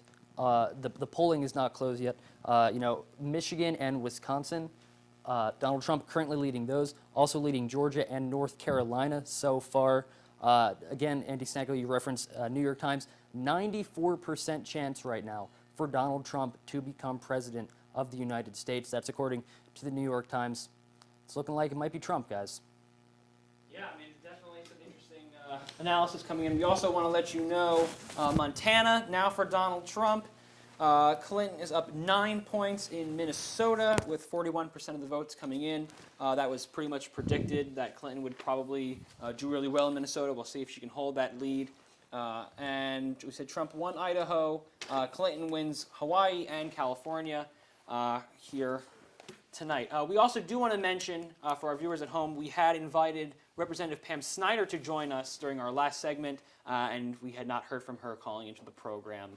So that's why you did not hear Representative Snyder, who as of right now, last we checked, it looks like she's having a very good night. Last we checked, 52.3% for Pam Snyder, 47.5% for the Republican challenger, Betsy Rohana McClure. I just want to quickly go over to Emily. Where do you see maybe Trump picking up some, I mean, it's pretty certain he'll win, but like, what states are you looking for that are going to push him over the top here? As we see, talking about Wisconsin, New Hampshire, just all those. Obviously, right now, Clinton is leading in the electoral votes because of California, just obviously right now, and she just won Washington as well. But as we see, Trump, all these were predicted for Clinton to win. There's nothing happening right now that's going to tip to Clinton to win this. Donald Trump is still all the way. He is ahead in Wisconsin, New Hampshire, like I said. Georgia, Arizona, and all those, that's like 53 votes with right there with those states. So, he's still got a long, there's still a lot of polls to come in, and he's just kind of waiting to see. Yeah, just so our viewing audience knows, we are scheduled to wrap up and end the program around 11:15, 11:20. We're going to keep a close eye, though, on what's going on with the forecast. If it turns out we might be able to make a call in terms of one race or another, we might just stay on for another few minutes so we can call that and let you know. But if it looks like it might still drag on for a while, we're going to wrap it up here, and then we would ask, you can tune into your local coverage. But we're still with you as we're covering the election tonight. Andy, what do you think as terms of Trump's chances and how now that the map is filling in, what states are you looking for? As it looks pretty certain now, Trump is going to be the 45th president of the United States. What states? What state? Just heard Trump now won North Carolina. Very big win for Donald Trump. So now I'm curious, Mr. Stanko. Now, what states are you looking for? What might be the state that pushes Donald Trump over the top if the momentum seems to be picking up? Well, Kevin looked very smart earlier in the night, and I'm going to go back to what he said. When Kevin predicted a Donald Trump victory, he had Florida, North Carolina, Pennsylvania, Michigan, Ohio, New Hampshire. Not all of those states have gone his way tonight, but as far as North Carolina being added there, the states that I have my eye on for Donald Trump to close the deal, Michigan, Wisconsin, New Hampshire in particular. And I'm very interested to see these Senate shakedowns. A lot of people expected Hillary Clinton to win, expected the Democrats to pick up. It was more of a 50-50 proposition for the Senate to be retaken. Of course, coming into tonight, the Republicans had a stranglehold on the House, and really for the Democrats, it was how much are they going to be able to slice in to that lead the Republicans have there, the largest since 1929. But all of a sudden, with so many Senate seats on the line, you could see some momentum going for Donald Trump and going for the Senate. Right now, Democrats just up one with a pickup in Illinois. Everywhere else, the GOP is holding, and the GOP, of the 34 Senate seats up, 24 are for the Republicans, and they've done a nice job of defending. They were coming in with a 54-46 edge, and now are still sitting pretty. And for the GOP, man, coming off of 8 years of President Obama, that they had so many candidates to pick from, and Donald Trump was the guy. And I had questions prepared for Kevin saying, where does the GOP go after this if Trump is defeated soundly? And that certainly is not what the American public has come out and said. And the turnout certainly has benefited Trump so far tonight. And he's won those key states that a lot of maps had blue, and he's turned them red so far. So very unlikely coming into it. I almost didn't prepare a what if Trump won section, but you always have to prepare for anything. Yes. If the Cubs can win the World Series this year, Yes. I think anything's possible. And Yes. I mean, that seems to be the case right now. 2016 is the year that almost anything seems to be possible. Just before we go to break in a minute, I just want to let you all know, again, Trump won the state of North Carolina. That was a really big win for Donald Trump. Clinton is also up 2 points in Pennsylvania, but right now, the New York Times is now saying 95% chance that Donald Trump wins. And as we go to a break, I want you to just pull up the map so you can see what it looks like right now in terms of how everything's going. 215 electoral votes currently for Donald Trump and 202 for Hillary Clinton. And also in Oregon, Clinton is leading 53 to 39%. We'll have a little bit more discussion when we get back. And we'll figure out, we're going to talk to our news team, and we're going to see if we'll stay on a little bit longer or if we'll wrap up for the evening. But once again, we really thank you for joining us, and we'll be right back with more after this break. Live election night coverage here from Waynesburg, Pennsylvania.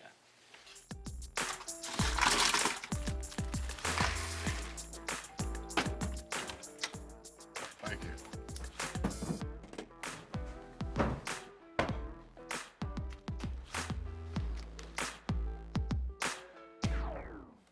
You got a king? Go fish. The smallest moments can have the biggest impact on a child's life. Take time to be a dad today.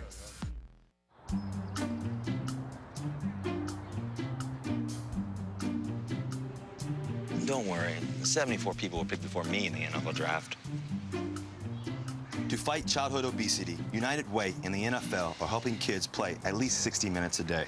Okay, time for the team obstacle course. Yay! What this place needs is more healthy kids. To get involved or donate, go to unitedway.org/play60. Now I get it. Don't look at me. Your hair's a bit frizzy today. Aww, you should pick that up. Oh, you're such a dork. Loser. Here, let me help you with that. Oops. Every day, kids witness bullying. Oh, look. Your crush is looking at you. Poor you. They want to help, but don't know how. See, no one here's gonna help you, because no one Teach likes your you. kids how to be more than a bystander. Visit stopbullying.gov. No more pencils, no more books. No more teachers, dirty looks. School's out for summer. What this place needed was better graduation rates. So we worked with schools like Henry Ford High, and now they're up 18%. To help us do more good this year, go to unitedway.org, because great things happen when we live united.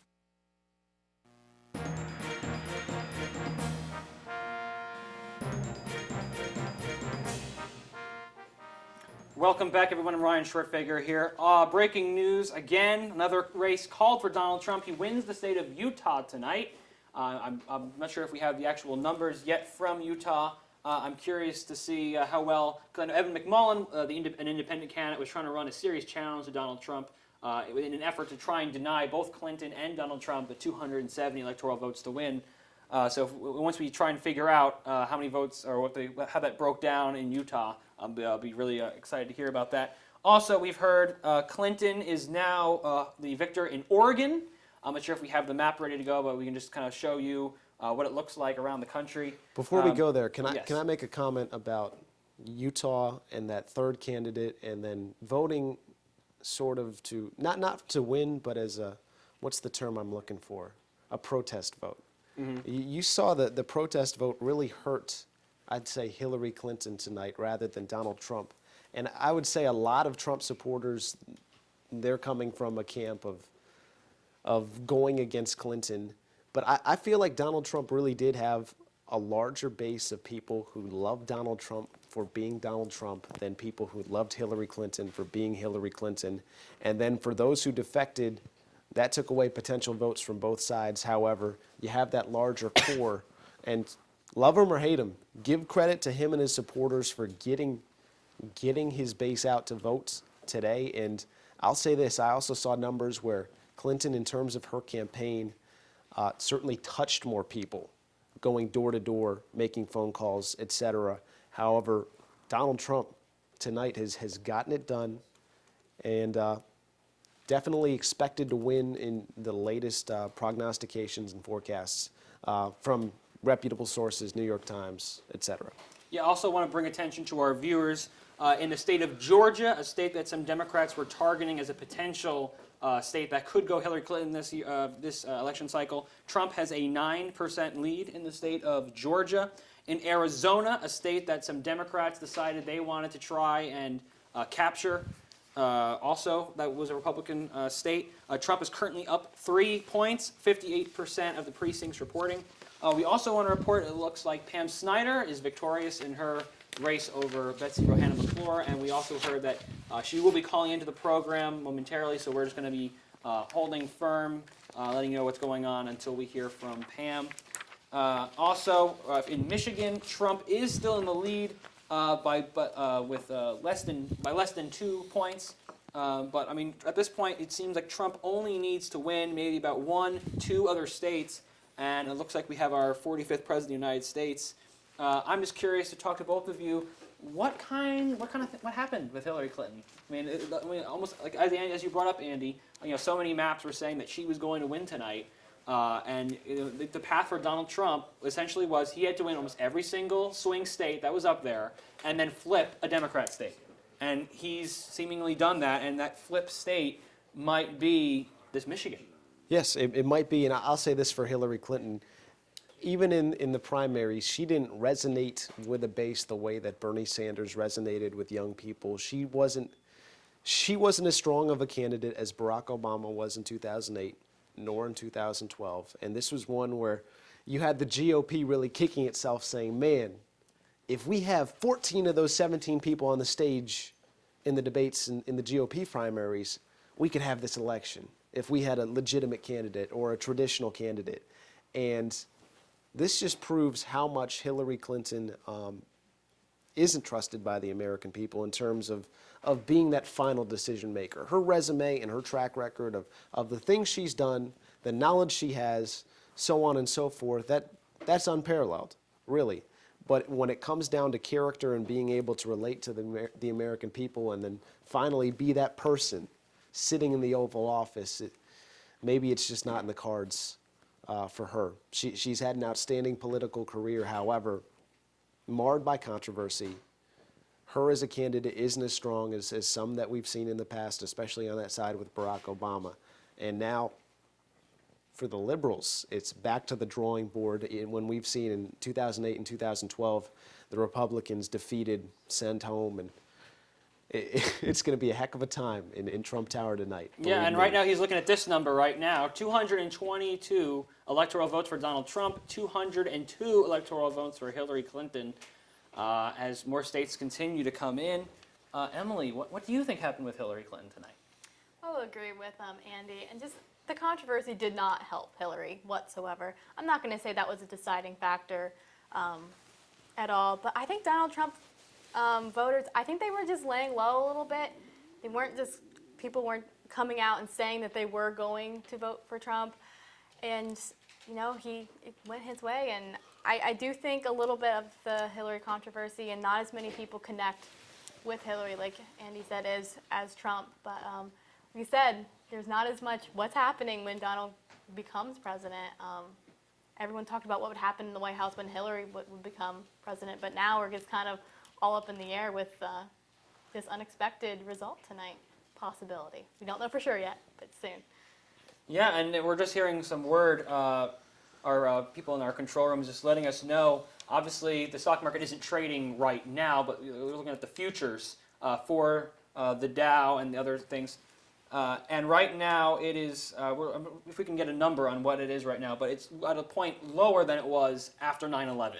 So right now, we're almost exactly what Donald Trump was actually kind of said. We're almost seeing a Brexit type effect taking effect right now, as it looking more and more certain he's going to become president, and now the financial markets are reacting. Go ahead. Well, it's the great unknown with Donald Trump. We know where he stands in terms of trade. He's going to renounce the Trans-Pacific Partnership. He's going to renegotiate NAFTA with Canada and Mexico and do what he can to bring jobs back to America and follow the policy that he set out.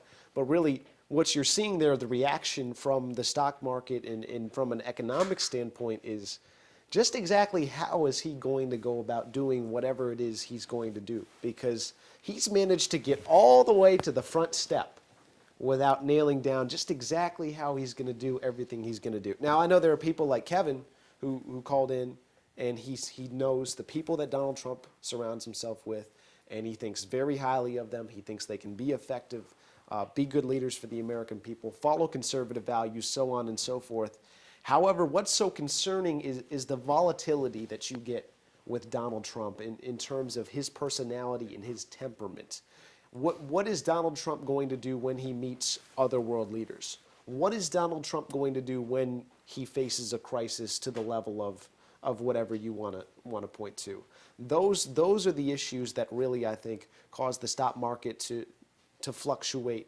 And it's because of that uncertainty we're seeing something like this, in which, Donald Trump, businessman, billionaire, he's been so successful in other fields, but people look at him, they see the comments, and I think it's really interesting how his comments about women haven't hurt him in this race like I thought they would, and the results speak for themselves.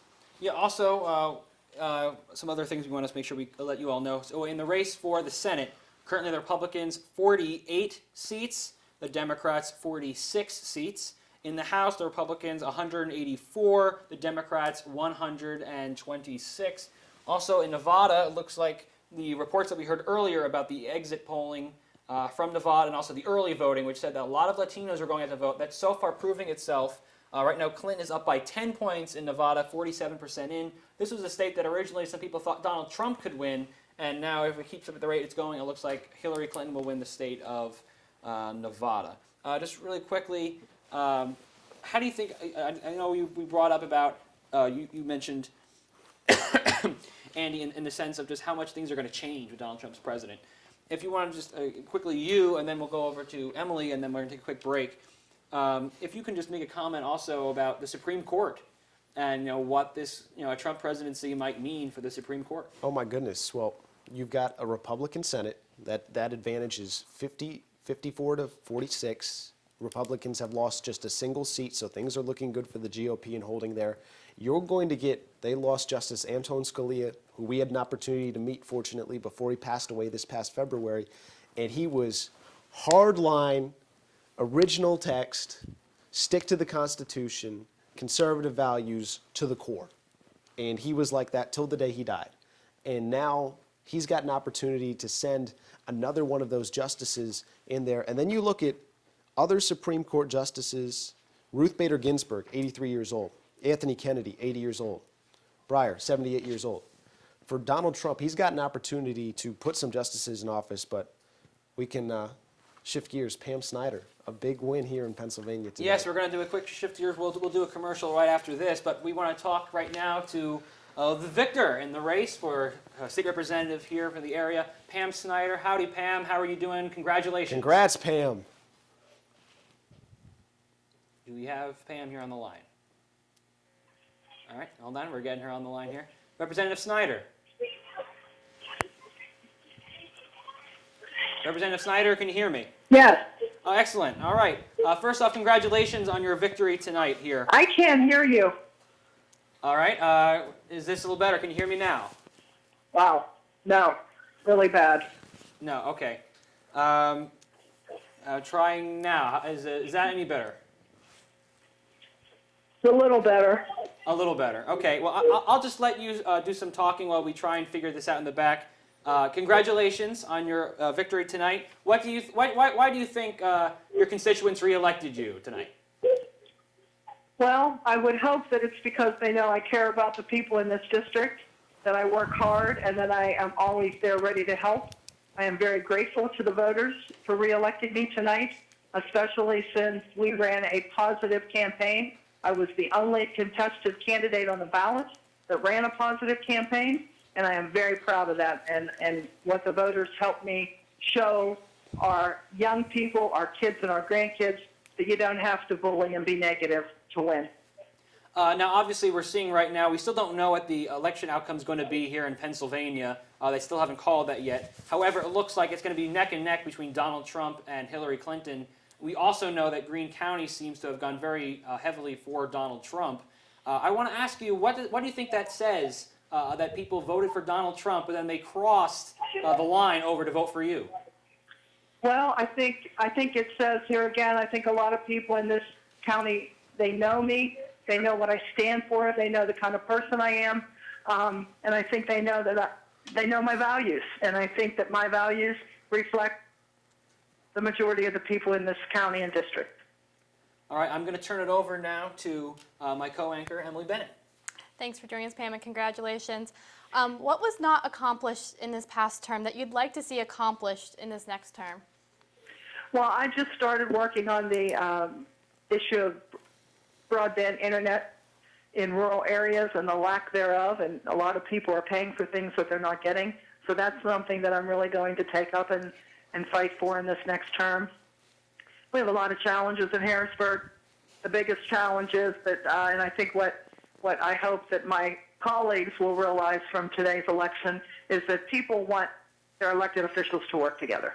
People want us to come together and find solutions that benefit the people that we represent. That's what we should be doing. That's what I have always done, and that's what I will continue to do. I know you're in a big hurry, and it's also really late. I just want to turn it over to my other co-anchor, Andy Stanko, to ask one last question. Andy. Pam, how much of a challenge was it to balance your time in Harrisburg and run a positive campaign like you were able to do? It's extremely hard. You know, you're running back and forth, living out of a suitcase, staying in a hotel room, and then getting back home so that you can campaign in the evenings and on the weekends. But we went full steam ahead for months. We never stopped, not one day, not one moment. And today, that paid off. All right. Well, thank you very much, Representative Snyder, for calling in, and congratulations. And we know that one of your staffers, Nate Rigotti, is an alumni here at Waynesburg University, so you can you can wish him our well wishes as well. Thank you very much. All right. Congratulations, Okay, Representative bye-bye. Snyder. All right. That was Representative Snyder, who just won re-election to the State House here in Pennsylvania. We're going to do a quick break. We're going to have some election information update for you, and then hopefully we might be able to make a call coming up soon. Right now, Trump is up 3 points in Wisconsin. 65% of the vote is in there. Right now, electorally, Trump is up 222 to 209 for Clinton. We're going to take a break. We'll come right back, and then we'll hopefully have some update information for you. Election night in Waynesburg live here. I'm Ryan Schwertfeger on WCTV. Look at me. Hey. Raymond, look at mommy. Maybe the light hurts his eyes. Maybe she's just not hungry. Maybe he can't hear us. Maybe we're not stimulating him enough. Maybe it's a phase.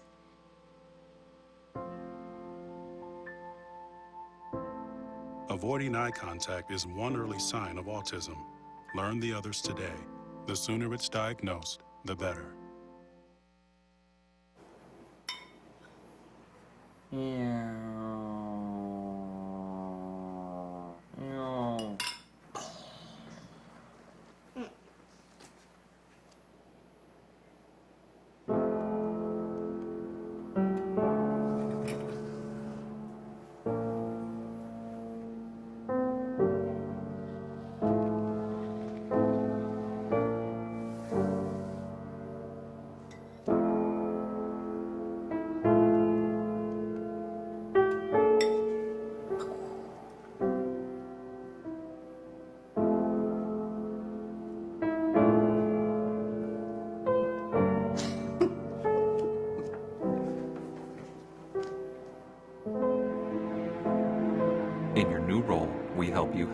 Visit aarp.org/caregiving for information on how to provide even better care for the person who once took care of you.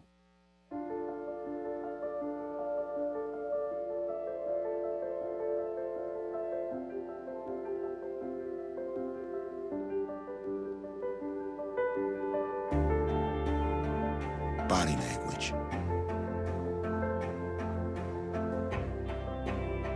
Without saying a word, it can tell you so much.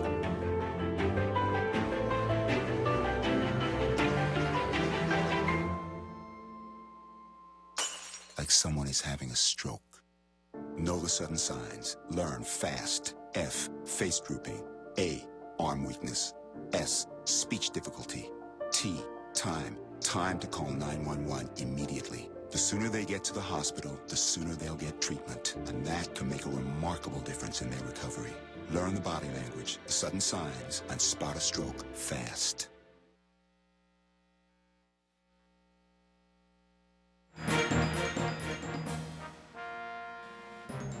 Welcome back, Ryan Shortfager here. This is going to be our last segment that we have for you tonight.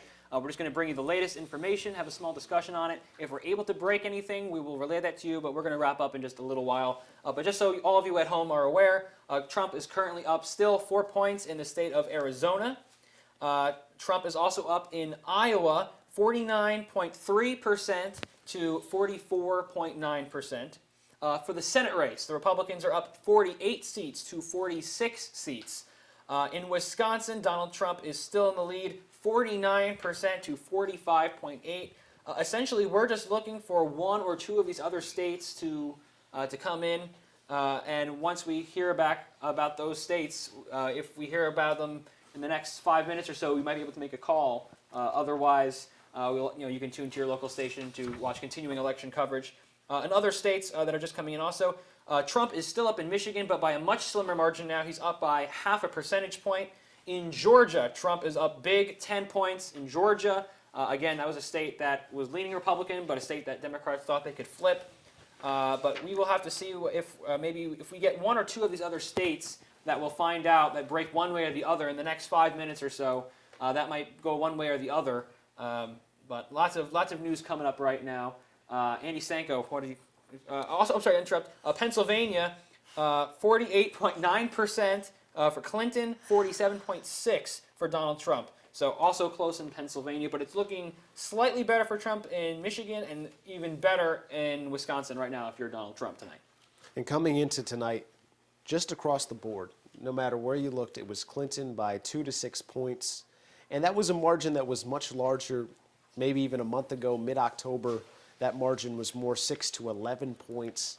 Hillary Clinton on top, but that margin narrowed, and your red states got redder, and then your other states, your toss-up states, became more and more competitive. And here, some states that we've seen traditionally go some ways. Now, Pennsylvania, even being in that sort of contention right now, are you kidding me?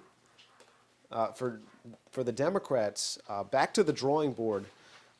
If this doesn't get done with Hillary Clinton, and we have word Wisconsin going to Trump, another huge blow. That one, I don't think anyone saw coming tonight. Another huge blow to the chances for Hillary Clinton to take it home. So it just goes to show. I mean, for the Democrats, perhaps the next time around, it's going to be an open field because Clinton, you have your rerun. We'll do it again. We'll do it again. We'll do it again. Tonight, it could have been a coronation for our first female president, someone who's just been there for over 2 decades, just as a presence, someone who's had important roles as a first lady, as a secretary of state, so on and so forth. And now, what can you say? And for Donald Trump, and it might even be more interesting to look at the GOP and the Republican side come 4 years. So,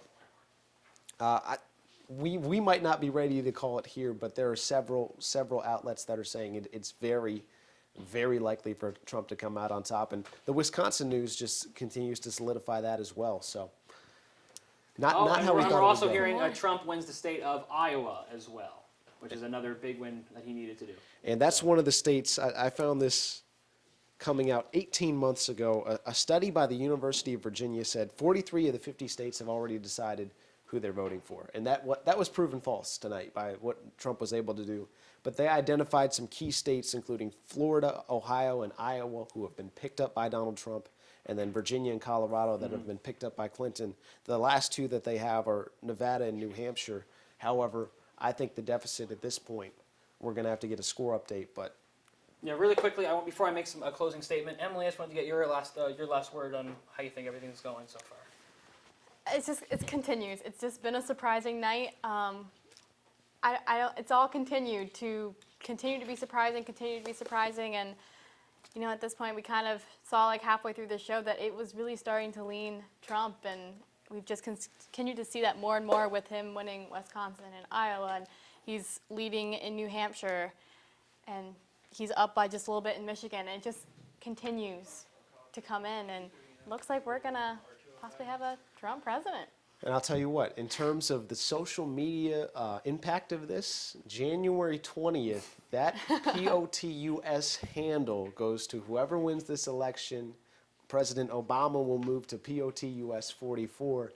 But the problem for Donald Trump is he has more Twitter followers on his own than the POTUS account, so he might have to reconcile that. But I thought that was a funny little aspect that's put into this election, where really it was the first social media election that I would say had a huge role in the build-up to it. I know it's been around for 2008, 2012, but this one being as big as it is, and for Trump really building a base in having a platform, being Twitter, and being his in excess of 10, 12, 13 million followers, I think you have to seriously look at that. And I think this is unprecedented in the type of candidate that's able to win. And we have word Georgia won by Trump as well, so we might just have to call it a day. Yeah, we're going to Here be in the wrapping studio. it up. I just want to make a message to everyone who's watching. You might just see a few people who are on camera right now who have been bringing you all this news, but there has been an amazing, and I mean amazing, can I underline that like a gazillion times, team of people who have been here for this show. A lot of you don't know, yes, we're putting on this show, so all of you around the Waynesburg area and even watching across the country online, you can get some election results and hear what people here in Southwest Pennsylvania think about what's going on. But this was also a big project of mine that I've been trying to push for a few months now, and I just have to say I am just extremely thankful. I am very blessed. Words cannot describe how excited I am that we were able to do this broadcast and how it's gone so well. I know there's a whole bunch of people here in the studio. There's a whole bunch of people in the control room. There's camera people. The guests that have come on to the program tonight. Thank you. The focus group members. Really great discussion. I think everyone. I've gotten a few comments already from people sending me a text message saying that they love the focus group. But as of right now, as we leave you this evening, we don't have it called 254 for Donald Trump, 209 for Hillary Clinton. Pennsylvania is still neck and neck right now. But as we leave you, unless somehow it's like a Cubs-esque shocking turn of events, it looks like Donald Trump is going to be the 45th president of the United States of America. Quite an amazing roller coaster. I have to thank my co-anchors Emily Bennett and Andy Sanko, also Brendan Keeney and Matt Schinkel at the Breaking News Desk. Again, thank you to all of the staff, all of the crew, the professors who have been around, the people who made packages for this show. I am extremely thankful. Words, like I said, cannot describe how amazing this has been. And again, thank you to all the crew and all the people who are watching this broadcast. That's going to do it for us tonight. Thank you again. You can tune to your local coverage to see what's going on. But as we leave you, Donald Trump looks like he's going to be the 45th president of the United States. Thank you again. Thank you for watching Channel 14. I'm Ryan Schwerfeger. Have a good night.